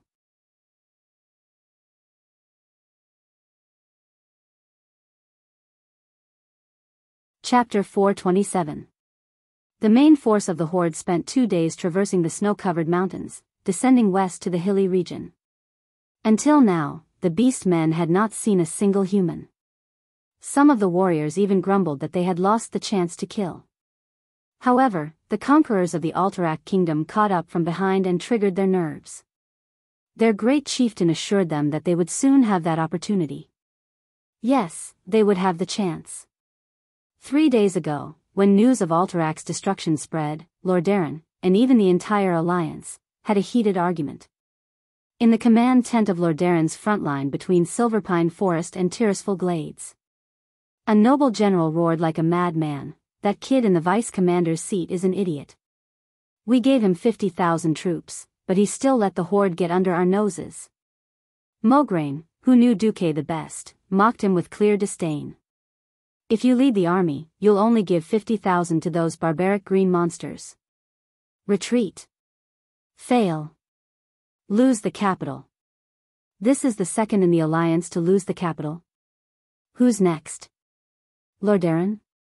Iron Forge or Riptide Keep?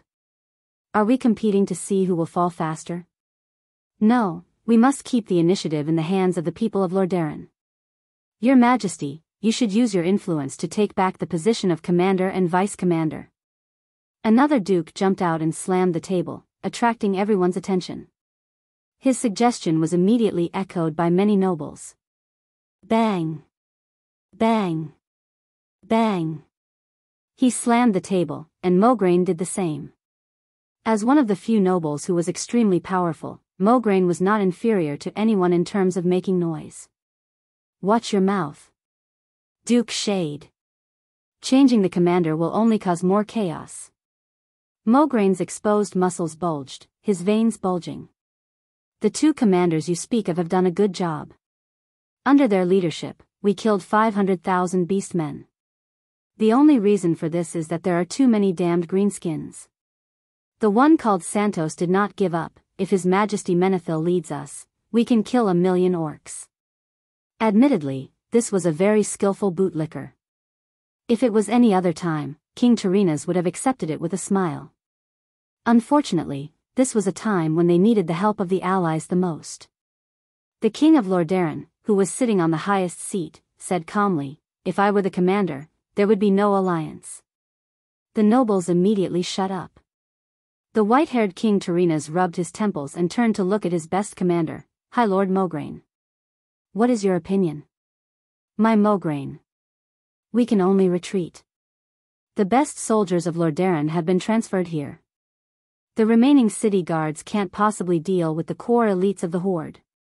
If the combat power of this Horde is as terrifying as Deputy Commander-in-Chief Marcus described," a few of the nobles stood up like cats whose tails had been stepped on. However, Tyrrhenas raised his hand and gestured for them to keep quiet, and they could only hold it in. "We don't have enough soldiers to fight on two fronts, so my answer is, yes."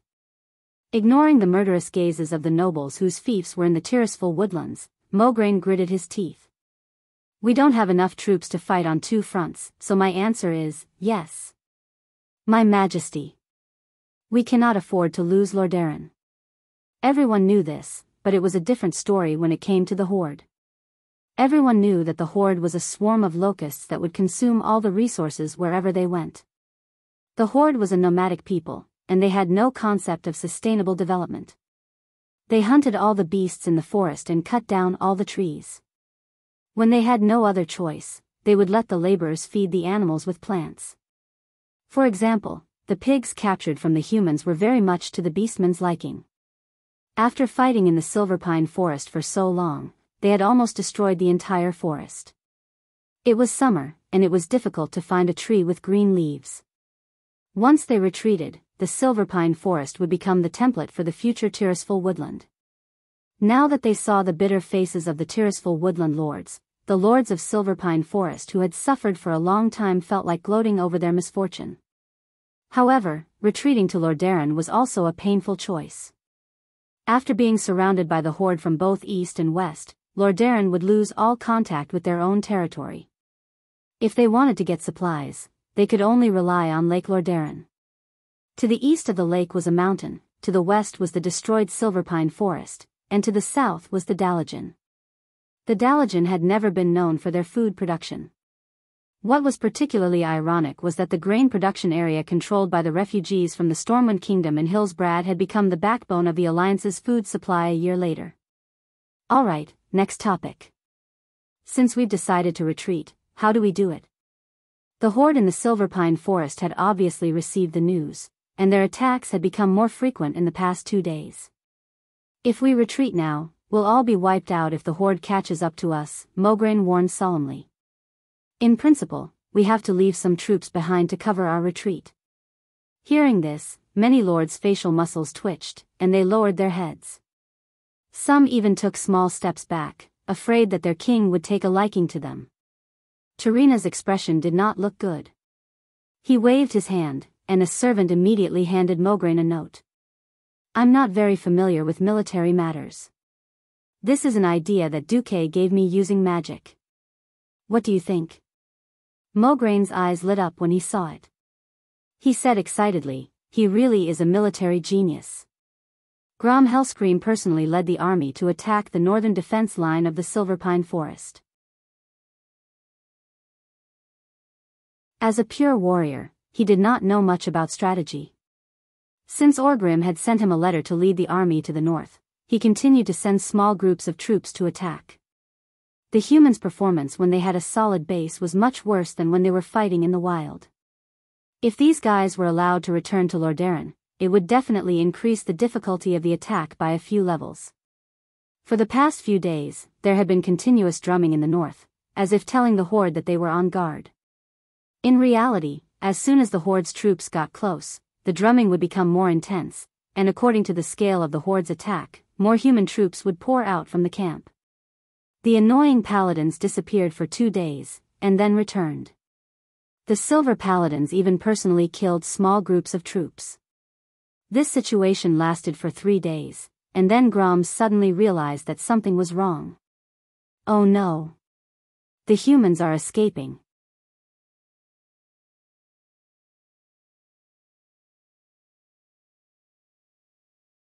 Chapter 428. The hanging sheep beating the drum was a trick used by the ancestors of Wuxia.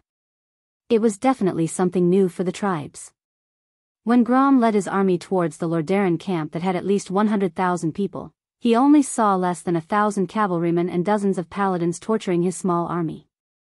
Go! Go! On the plains, those with 2 legs could never outrun those with 4 legs. No matter how much Grom stared, he could only watch as the last troops of the Rotterdam kingdom left them in the dust, while the tribe could only eat dirt behind them. In fact, the Lordaeron army that retreated 2 days earlier could not make it back to Lordaeron. The terrain of the Tirisful forest itself limited the speed of retreat. Not to mention, the 100,000 troops were squeezed on a forest road that only allowed 2 carriages to travel side by side. No matter how fast they marched, it would take them at least a week to reach Lordaeron. There were not many kings in this era who dared to use teleportation. King Tyrrhena's was almost going crazy. He had seen the orcs' godly skill of attacking cities with his own eyes.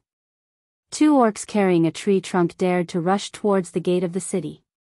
If left alone, the gates would be opened in 2 to 3 minutes. Quick, quick, quick.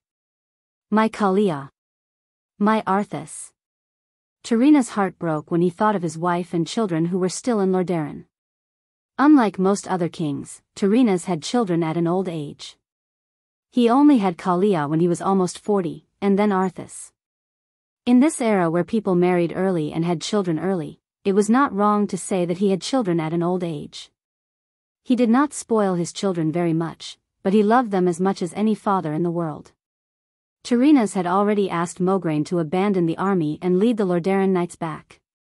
He was still afraid that they would not make it in time. In fact, the horde had already arrived a day before the vanguard of the Lordaeron army arrived. Your Highness. Your Highness. The orcs are attacking. Arthas, who was in the palace, was stunned. He raised his handsome but childish face and looked blankly at Melav, the captain of the royal guards, who had rushed into the palace in a hurry. What? It was not that the Rotterdam kingdom did not receive the news. In fact, when Alterac royal city fell 2 days ago, Duque had already sent a magical message. Duque repeatedly warned that the tribe would likely arrive within 3 days, but none of the people from the Rotterdam could come up with a solution. Many nobles believed that it was impossible for the tribe to reach the Broken Ridge within 3 days because it would take at least 7 days for the humans to travel by land. When King Tyrrhena's was not in Lordaeron, Arthas was in charge of the kingdom. Of course, the 13-year-old Arthas was already quite assertive, but because of his age, he was still more of a mascot. At this moment, he completely ignored the nobles who were waiting to be summoned and were now whispering in fear. He suddenly stood up and waved his hand, gesturing for Molev to come forward. The orcs have arrived? Yes, Your Highness, the guard captain answered quickly. Melev was an experienced soldier. When he was young, Tyrrhena's had promoted him from a border guard to a guard. As time passed, he slowly rose to become the captain of the guards. Arthis knew him very well. Molev wasn't a coward. Right now, his face was pale and his body was trembling. They crossed the Alterac Mountains earlier than expected. In fact, by the time I reported to Your Highness, they should have already advanced to the shores of Lordaeron Lake. Arthis quickly walked past the guard captain and strode out of the inner palace. He practically jogged with the guards through the hall, climbed up the spiral staircase of the nearest tower, and walked to the nearest balcony. The melodious sound of a piano could be heard. The sound was so soft and pure that it seemed to make all the anxiety in one's heart disappear. It was the sound of Arthis's sister, Kalia. This was Kalia's piano room. When Arthas barged in wearing leather armor, the maids who were waiting by the piano, as well as Kalia herself, all raised their heads in shock. They stared blankly at Arthas, who was followed by Molev and the other guards, rushing in. Arthis? Princess Kalia asked tentatively. It's an emergency. Arthis waved his hand and quickly walked past them. Princess Kalia immediately realized the seriousness of the situation. She lifted her snow-white dress and trotted all the way to the balcony after Arthis. Then, she was stunned. The two siblings felt as if they were struck by lightning. There was a buzzing sound in their ears, and they could not hear anything. All other irrelevant things in their field of vision were filtered out. They stood there motionless, like marble statues. From the high east balcony, they could see the most beautiful scenery in the whole of Lordaeron. Nearby was the blue, sparkling Lordaeron Lake that was as wide as the sea. In the distance, there was the endless, undulating Alterac Mountains like a barrier. At this moment, the scenery was still so breathtaking and majestic. However, on the empty grassland between the scenery and the white city walls of the Rotterdam Kingdom, there was a group of green people that were constantly squirming. This bright green torrent, which had nothing to do with nature, kept twisting and turning. It was like locusts eroding the entire grassland, spreading all the way to the shore of the lake. It was as if they wanted to fill everything in their field of vision with this green. This was not an illusion. Deputy Commander Duke Marcus' repeated warnings were not alarmist talk. This time, the horde had really come. With an unyielding murderous intent. With an endless amount of destruction. Arthis heard the screams of the maids behind him. However, other than the sound of his sister's breathing, he could not hear anything else. Molev. Arthis's roar woke the captain of the knights, who was staring at the scene in the distance with his mouth wide open. Your Highness. Molev quickly lowered his head. Sound the alarm. Close the city gates immediately. Get all the soldiers to the top of the wall. Other than defending the city walls, there is no other way to defend against their first wave of attack. Arthis, who was very assertive, made his decision. But, Your Highness, there are still thousands of refugees waiting for inspection outside the east gate. Arthis's cheek muscles twitched. Just force the door open. There are at least 3,000 refugees outside. Molev looked like he was about to cry. Arthis slapped him. Idiot. These 3,000 people are dead for sure. If we sacrifice 300,000 people in Lordaeron to save 3,000 people, we will be the sinners of Lordaeron. Go. Now. The captain covered his face and quickly left.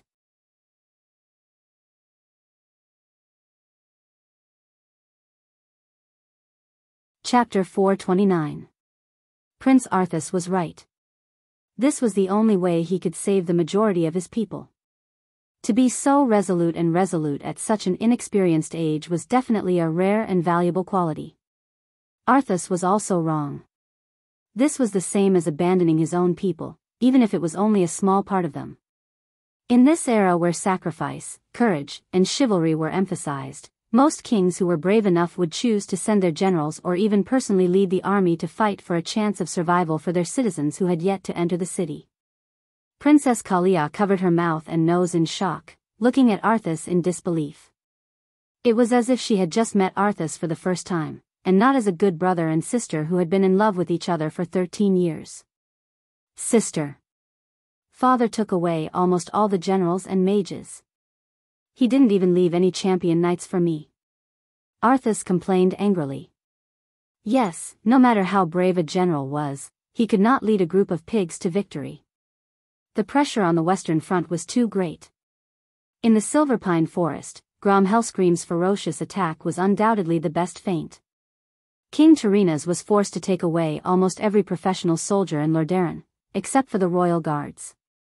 Other than a small number of archers, most of the soldiers defending the city were farmers who only knew how to use pitchforks a month ago.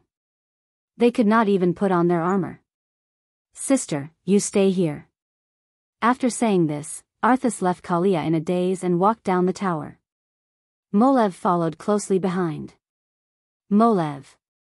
Send a small team of royal guards to stand by. If the east gate is breached, immediately bring my sister to the west and find my father. Your Highness, what about you? As long as the men of the Menethil family are not dead, no one can take Lordaeron away from us. Arthas's voice was sonorous. Send my order. Have all the generals on standby lead their troops to the east gate. Arthas quickly put on a slightly larger set of exquisite armor. This was a gift from his father, King Tyrrhena's, when he was 12 years old. The precocious young Arthas looked mighty and majestic, but that was all. His body hadn't fully grown yet, so he couldn't pick up the warhammer he wanted to use the most. He could only grit his teeth and pick up a large double-edged broadsword. When he rode his horse to the east gate under the escort of the guards, he was shocked to find that the gate was still open. A large number of citizens from the surrounding towns and villages of Rotterdam City had yet to enter the city. Because they were reluctant to part with their life's wealth, they became even more flustered when they heard the rumbling footsteps behind them. They desperately tried to squeeze into the narrow city gate with their belongings. Arthas grabbed the guard's breastplate. I've given the order to close the gates immediately. Why didn't you close the door?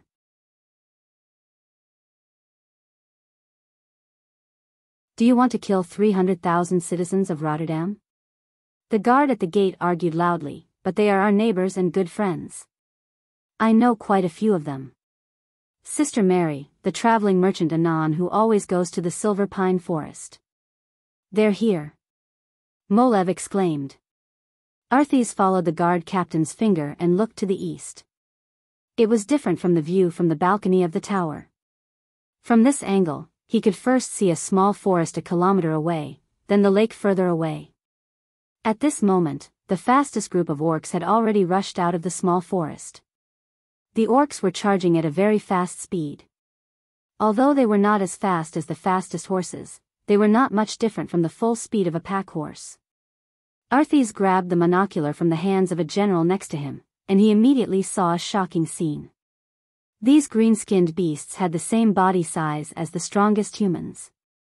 They had explosive muscles and huge beast-like heads. However, he couldn't see any large siege weapons, except for some heavy logs that he thought were giant warhammers, and some crudely made but shockingly long ladders.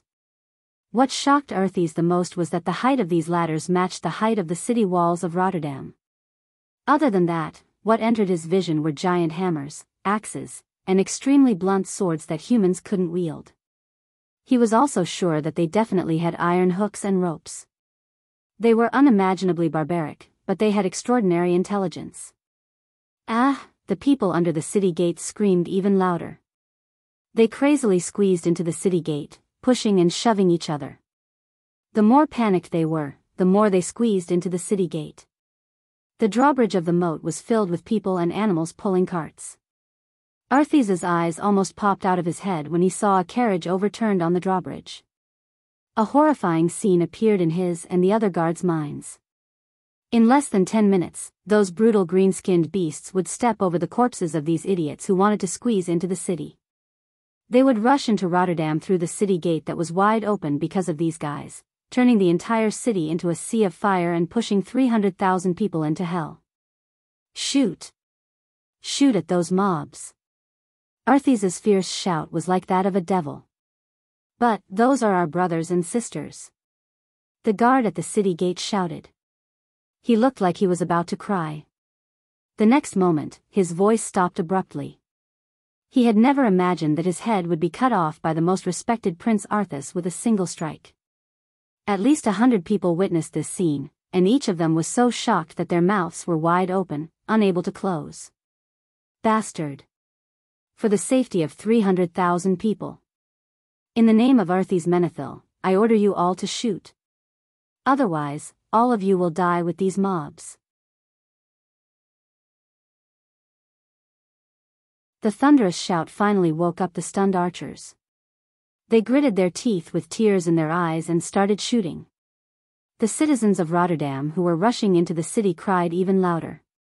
They would never imagine the scene of their own country's soldiers shooting at them even in their nightmares. Almost instantly, there was not a single living creature on the entire drawbridge. The citizens near the moat beside the drawbridge screamed in fear and scrambled to escape from this land of death. Shoot anyone who dares to go near the drawbridge. Arthes shouted with tears in his eyes, Melov, take some people and push everything on the drawbridge into the moat.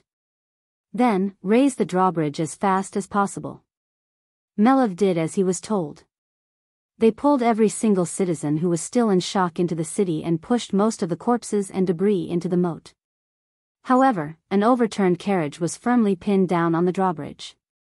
It was a carriage that carried food. The 2 horses were already dead. However, the dead horses' corpses and the food that was tied up too well were at least 2 tons heavy. It was not something that could be solved by manpower. In the past, such a situation would take a long time. Now, it was almost impossible to solve it in less than 10 minutes.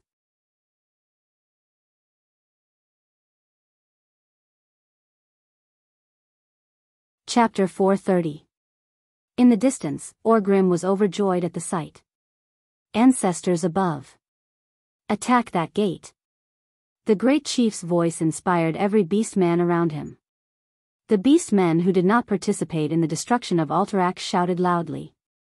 The great chief had promised that they would have the chance to kill and destroy. Now, it was time for the great chief to fulfill his promise. The beast-man warriors seemed to be on steroids. Their footsteps quickened as they charged forward.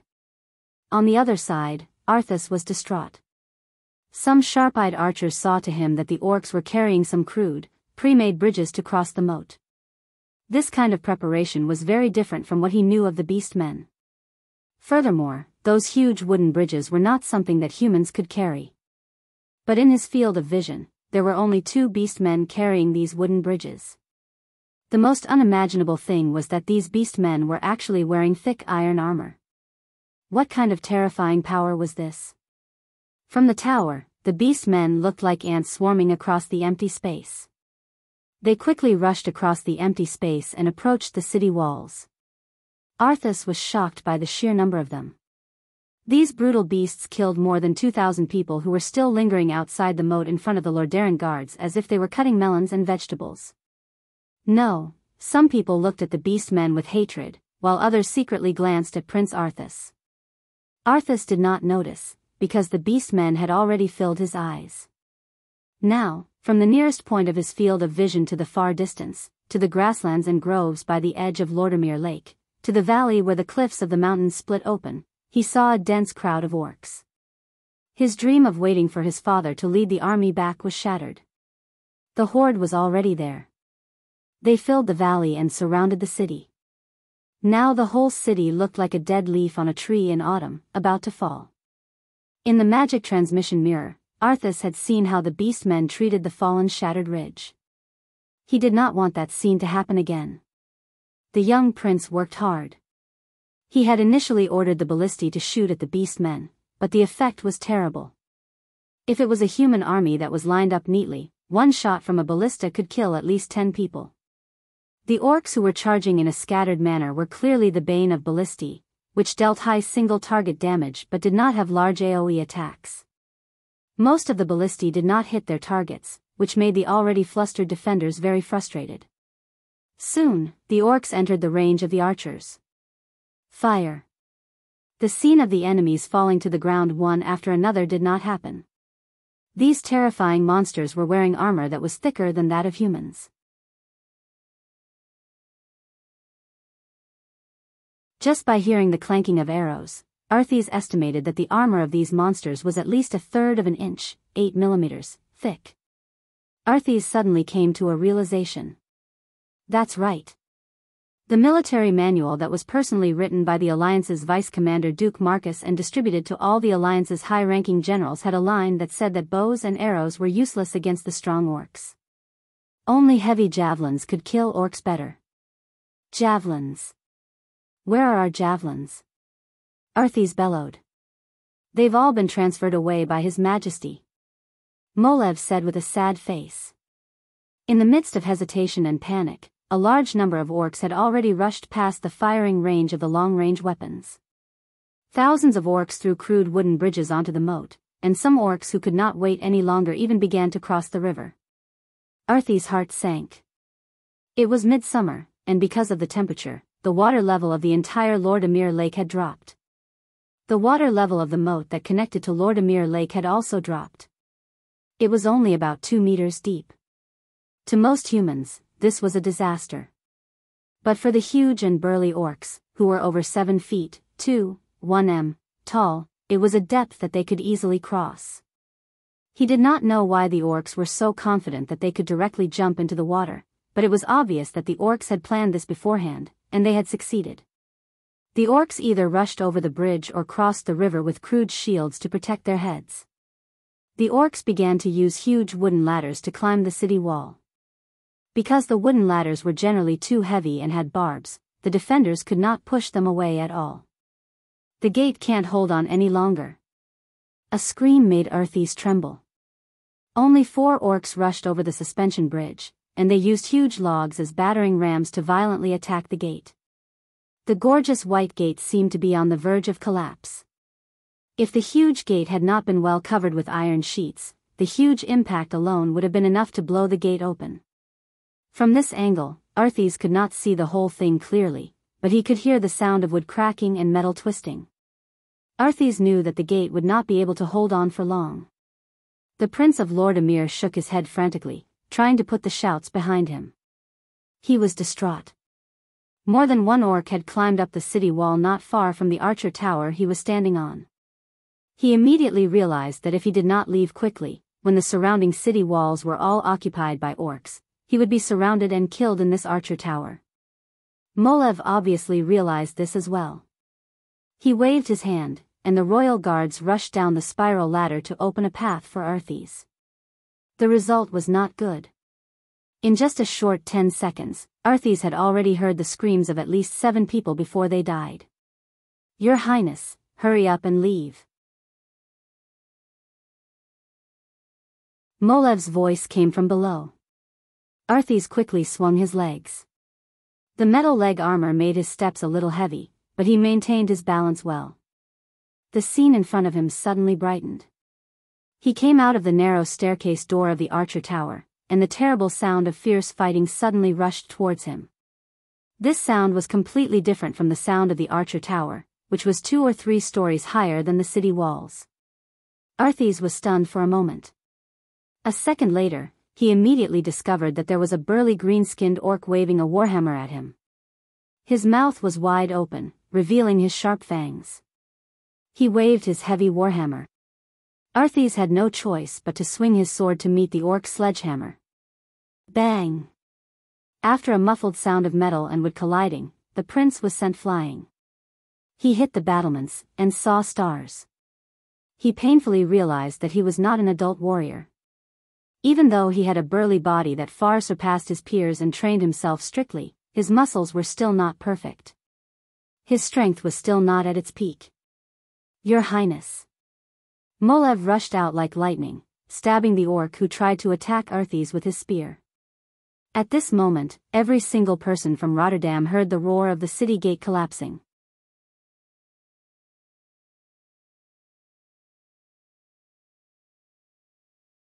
Chapter 431.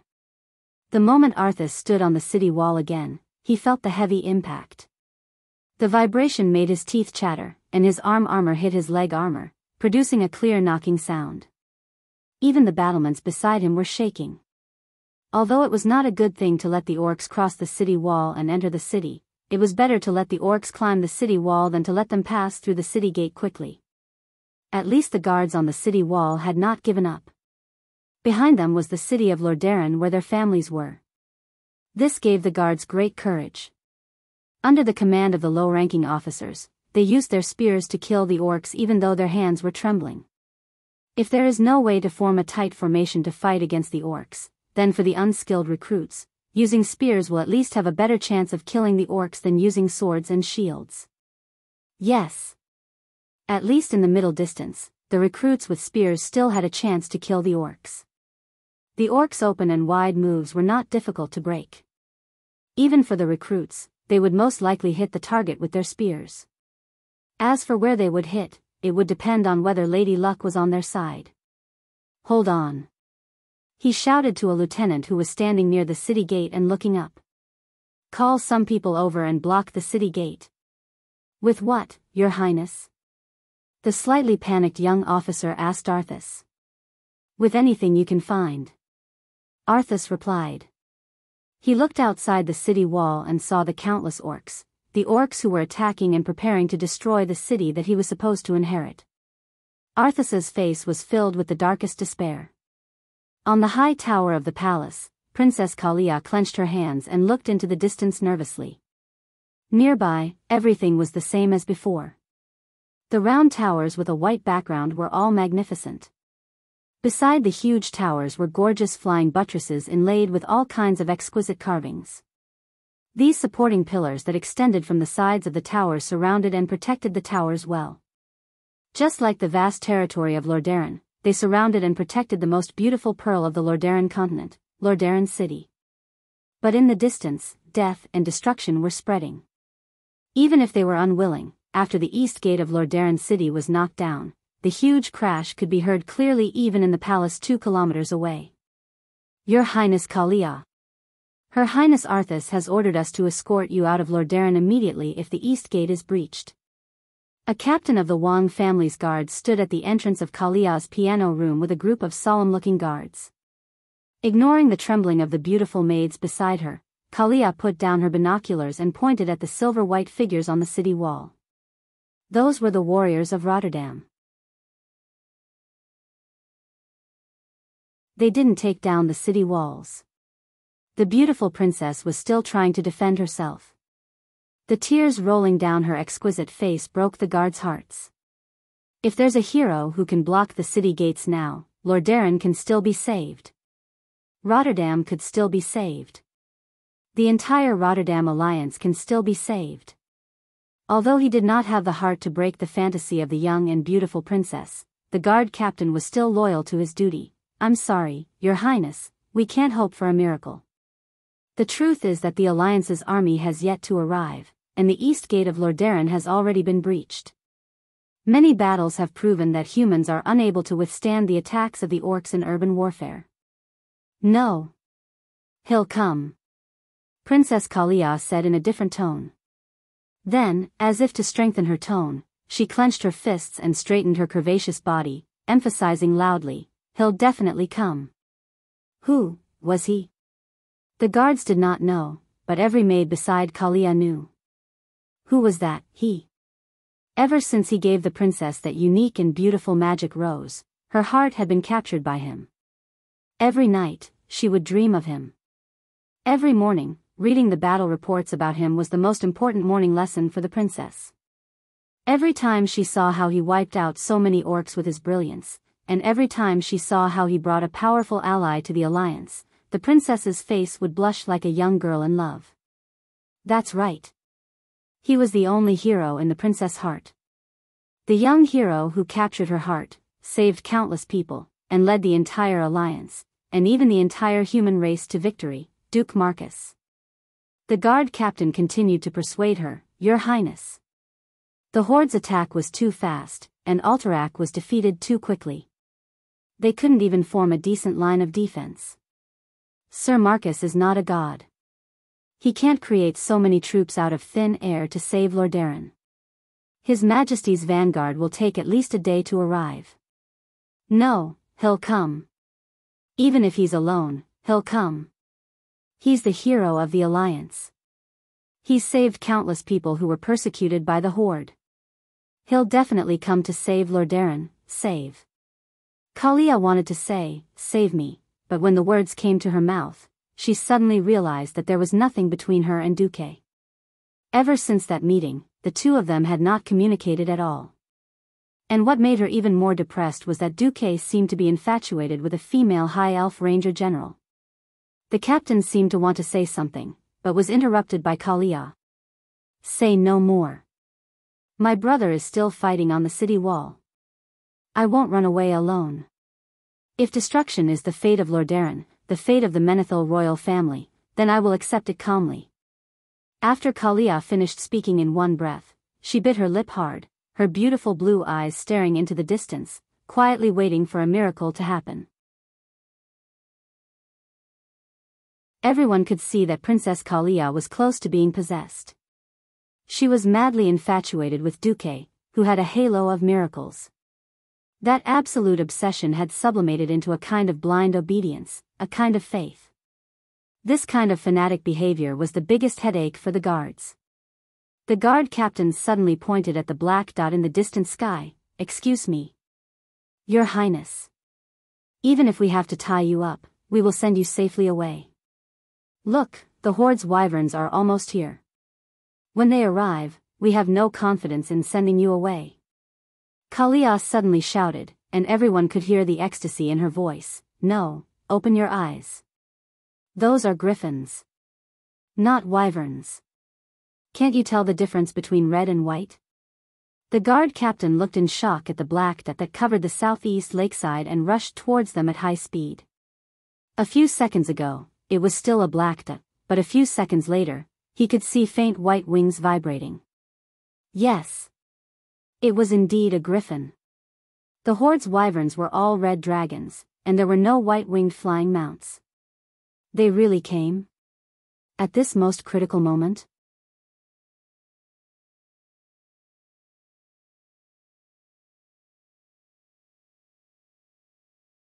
Chapter 432. The city could not be defended. Without reinforcements, they could only unleash 50% of their 100 combat power unless they were destined to be massacred. However, it was different with reinforcements.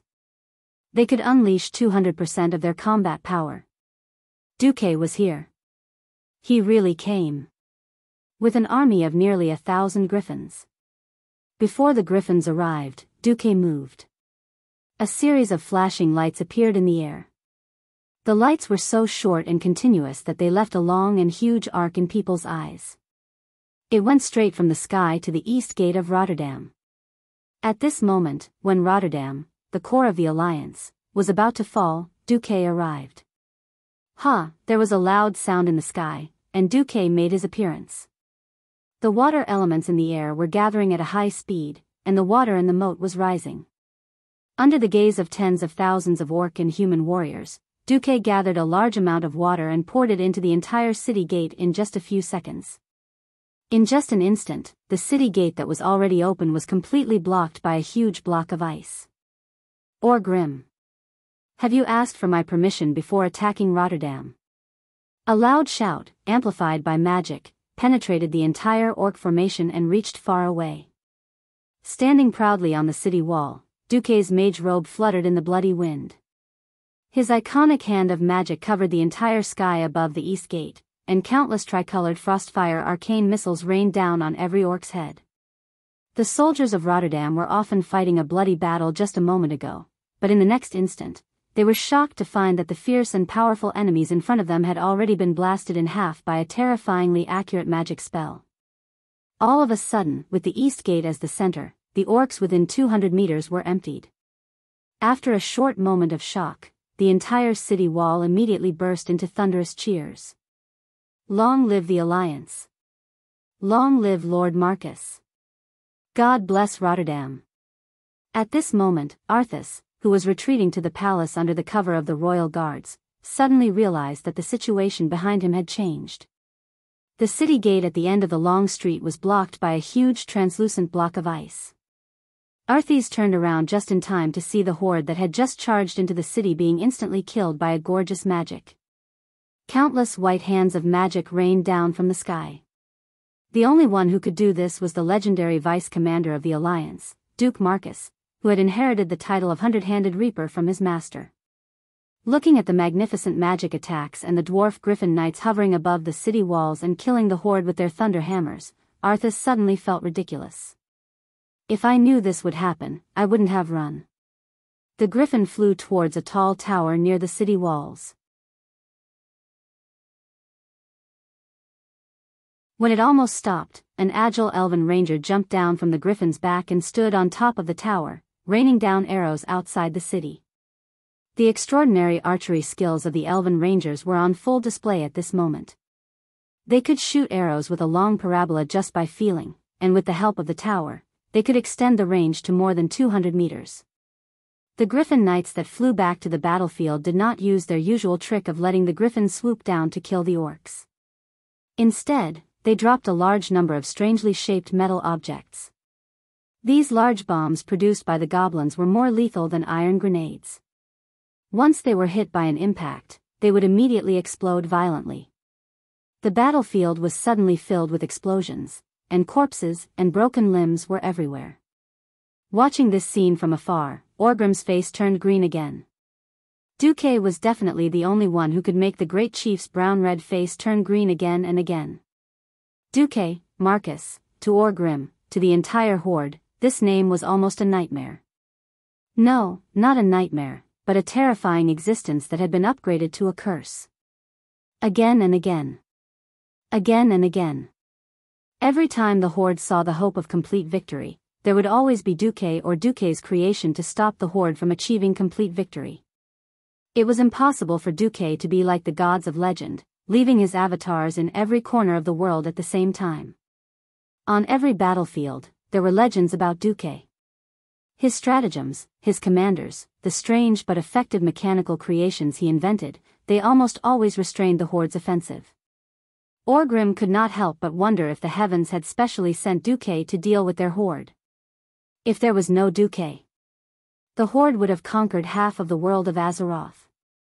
On the other side, on the balcony of the palace tower, the maids who had just exclaimed were silent. The royal guards standing at the side were dumbfounded. Everyone looked at Princess Kalia, who was shouting on the balcony, in a daze. Holy light above. It's Duque. Oh, my hero. He has come to save me. He has come to save the entire Lordaeron city. Duque. Duque.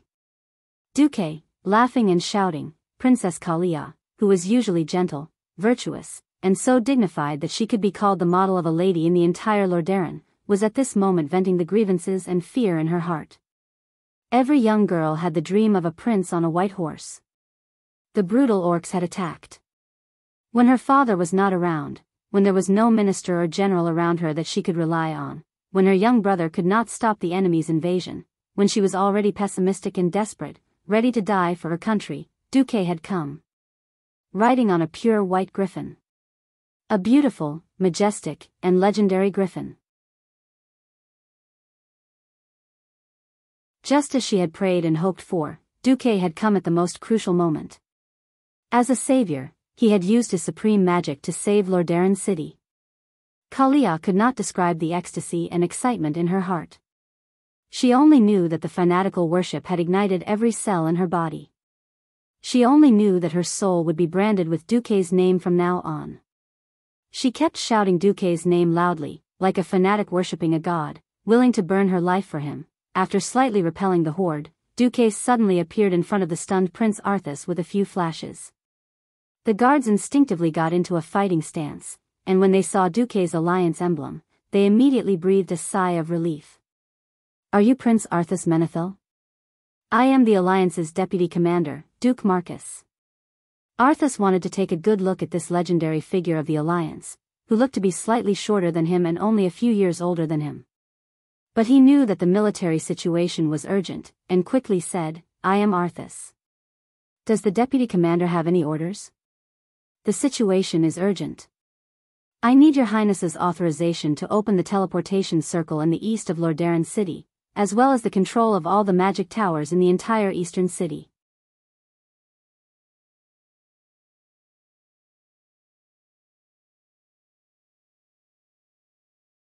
Chapter 433. Arthas froze for a moment before remembering something that infuriated him.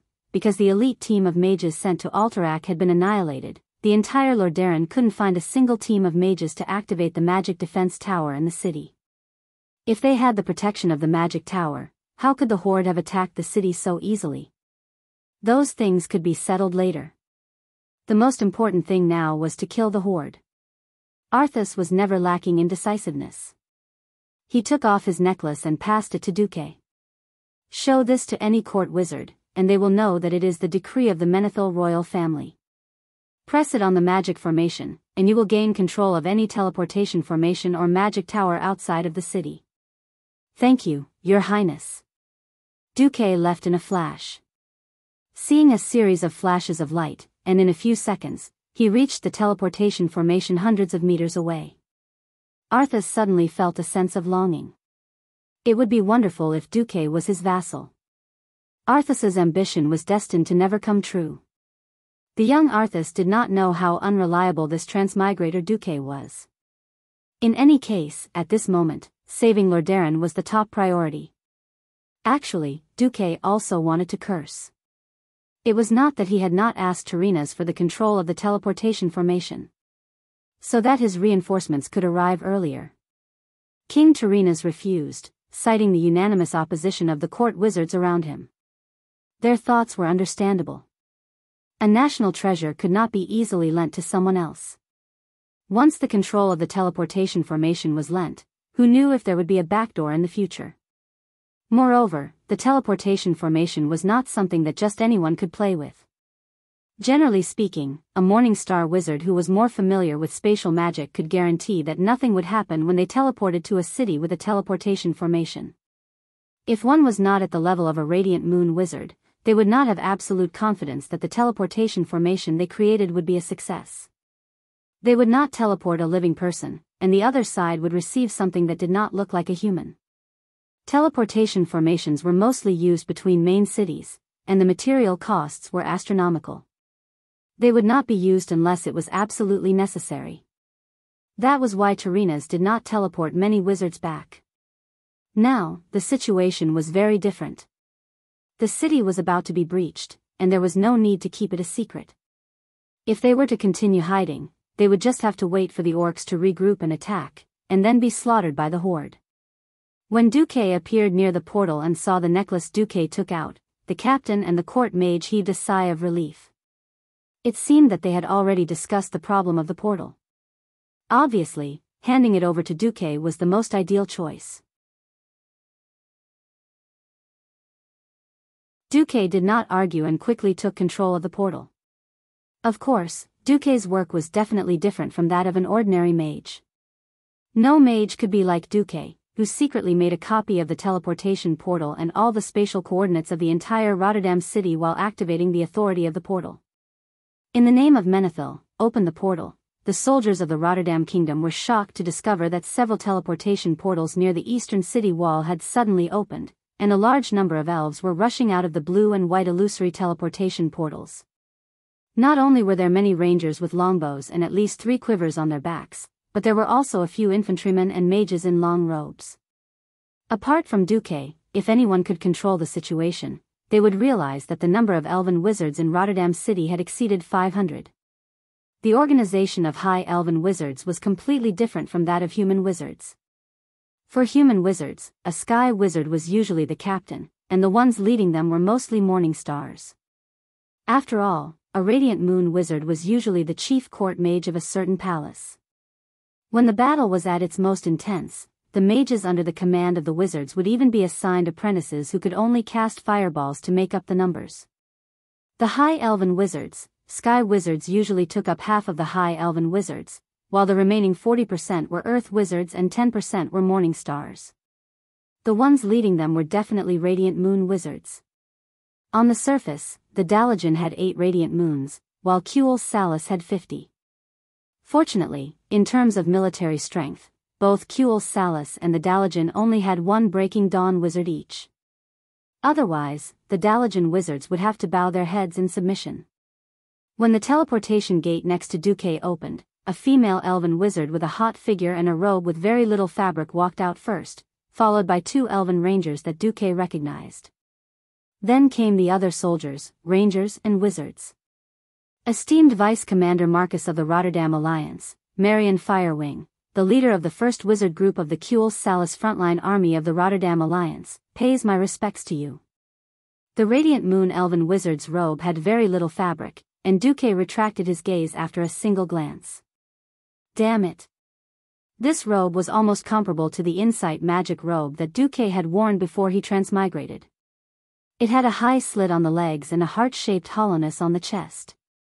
Did you come to fight a war or catch a rich man? The other 2 fellows were much more pleasing to the eye.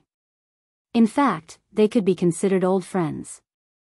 Brigadier General Roselma Theron and her subordinates reporting to Sir Marcus. Brigadier General Haduran Brightwing reporting to Sir Marcus. Duque keenly noticed that these 2, who had been Silveryman's big 3 in his previous life, had now been promoted to generals. This was the result of him poaching Aurelia and Queen Sylvanas in advance. In order to fulfill the alliance, Kuel Salis had to send out the wizard group and rangers. The rangers, who had not been valued in the past, had now become the main force. The high elves were proud. Even though they had almost knelt before and their army had been beaten like dogs, they were still unwilling to bow their heads in front of humans. They were still unwilling to lower their heads in front of humans, so it was a blessing in disguise that Roselma and Haduran had not followed the Windrunner family's rangers. Without further ado, Generals Theron and Brightwing, please have your people quickly occupy all the tall towers. I want you to push the beastmen back.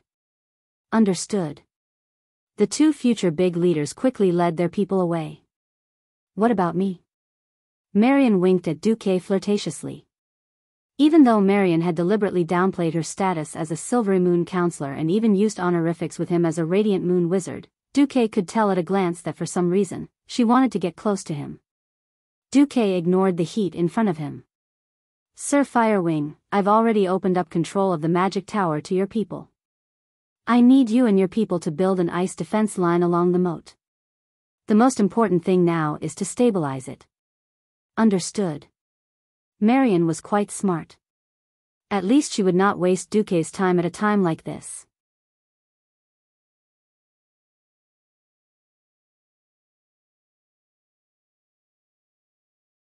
Chapter 434. A few minutes later, the dozens of mage towers standing near the eastern city wall released a cold wind at the same time. This cold wind suddenly blew across the moat, and in just a few seconds, more than 5 kilometers of the eastern moat was completely frozen. Ah! The orcs who were dripping in the moat were instantly killed. They suddenly realized that the more they walked, the slower and colder it became. Originally, the water pressure did not feel anything, but now the strong pressure was squeezing their chests, forcing out every breath of air from their lungs.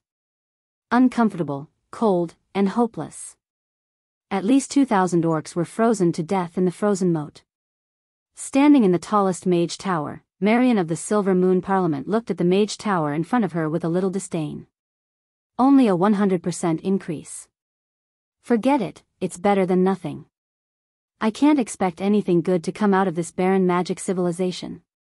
After talking to herself, Marion smiled coldly and immediately contacted all her subordinates with magic, in the name of Quell Dorii. Frozen Forest, in the magic communication network, the voices of hundreds and thousands of high elf mages sounded at the same time. In the name of Quell Dorii, in the next moment, all the mage towers in the eastern part of the entire Lordaeron kingdom moved. The spire of the mage tower near the palace was the first to emit a soft white light. The atmosphere was vibrating, and white frost elements could be seen condensing into light spots the size of snowflakes, quickly gathering on the various mage towers. Many grains of sand formed a tower. Water gathered to form a river. Rivers flowed into the sea. The mage towers violently extracted the water elements of the entire city, and then used a visible beam of light to transmit the water elements to the mage towers near the city wall. Princess Kalia, who was standing on the balcony, was surprised to see a huge white network forming in the sky above the entire eastern city. It looked like a huge spider web. Gather. Gather. Sublimate. Seeing so many mage towers emitting white light outside the city, Orgrim instinctively shouted, Ghoul Dan. What answered him were the stunned expressions of the guards around him, as well as the lonely sound of the wind. Right. Ghoul Dan was not here. The Shadow Council Warlock group and the twin-headed Ogre Sorcerer group, the only two groups of the Horde that could fight against the Alliance Sorcerer group, were not here. The former had been destroyed by Orgrim, and the latter. The Ogre magicians who should have gathered here a long time ago weren't here either. Orgrim had a bad feeling about this. At this moment, he could only grit his teeth and watch as the warriors of the Blackrock tribe used their flesh and blood to withstand the terrifying magic that was about to descend. It was only at times like this that Orgrim could truly feel the importance of the warlocks and mages of the Horde that he loved and hated. It was too late. Frozen Forest was activated. In the entire defensive line, the moat was an important link. The moat, dug along the edge of the city and channeled water from Lake Lordamere, suddenly turned on the orcs. Countless translucent, ice-cold crystal clusters arched their spines in the moat that stretched for miles like ice hedgehogs. The icicles pierced through the countless orc warriors who were killing wantonly a moment ago, unleashing their savagery and violence. Their thick armor could not stop the icicle's sharpness. Their bodies, which had not completely lost their lives, trembled and convulsed on the icicles. The next moment, almost everyone on the defensive line saw the frozen forest, which looked like a torture rack, turning the entire defensive line into a crystal-clear, cruel work of art. Everywhere was blood red, the orcs were all stunned. Lordamere had simply put on a hedgehog shell that was armed to the teeth. This wasn't the end. Hageron Brightwing and Theron raised their longbows high in the air. They knocked their arrows, and two rays of green light drew beautiful arcs in the sky. A second later, the sound of bowstrings vibrating could be heard from all the towers in the city. All the soldiers of Lordamere, who were stunned at the top of the city wall, saw a black cloud rising at high speed into the sky, turning the sky black. Then, the black cloud stopped at the highest point and poured down. Unlike humans, who used the density of arrows to make up for their lack of accuracy, this black cloud was actually a combination of accurate shooting and wide-area shooting. Under Duque's insistence, the Elven Rangers used steel arrowheads made by the bronze-bearded dwarves from Iron Stove Castle. After the Rangers spent a few days getting used to it, their damage was greatly increased. Many orcs could be seen to have their vitals pierced even after making dodging and blocking movements. For example, one orc had used his arm to cover his face and throat, but a steel arrow pierced through his helmet from the side, straight into his temple and killed him. Both sides were stunned. Within 30 meters of the moat, there was not a single orc alive. Attack? Or not attack? This was a serious question. We can't retreat. We must attack. If we miss today, we might not have the chance to take down the core capital of the Alliance so easily in the future. Orgrim roared. His plan was right. He had finally found a chance to deal a heavy blow to the core kingdom of the Alliance. He could not give it up just like that.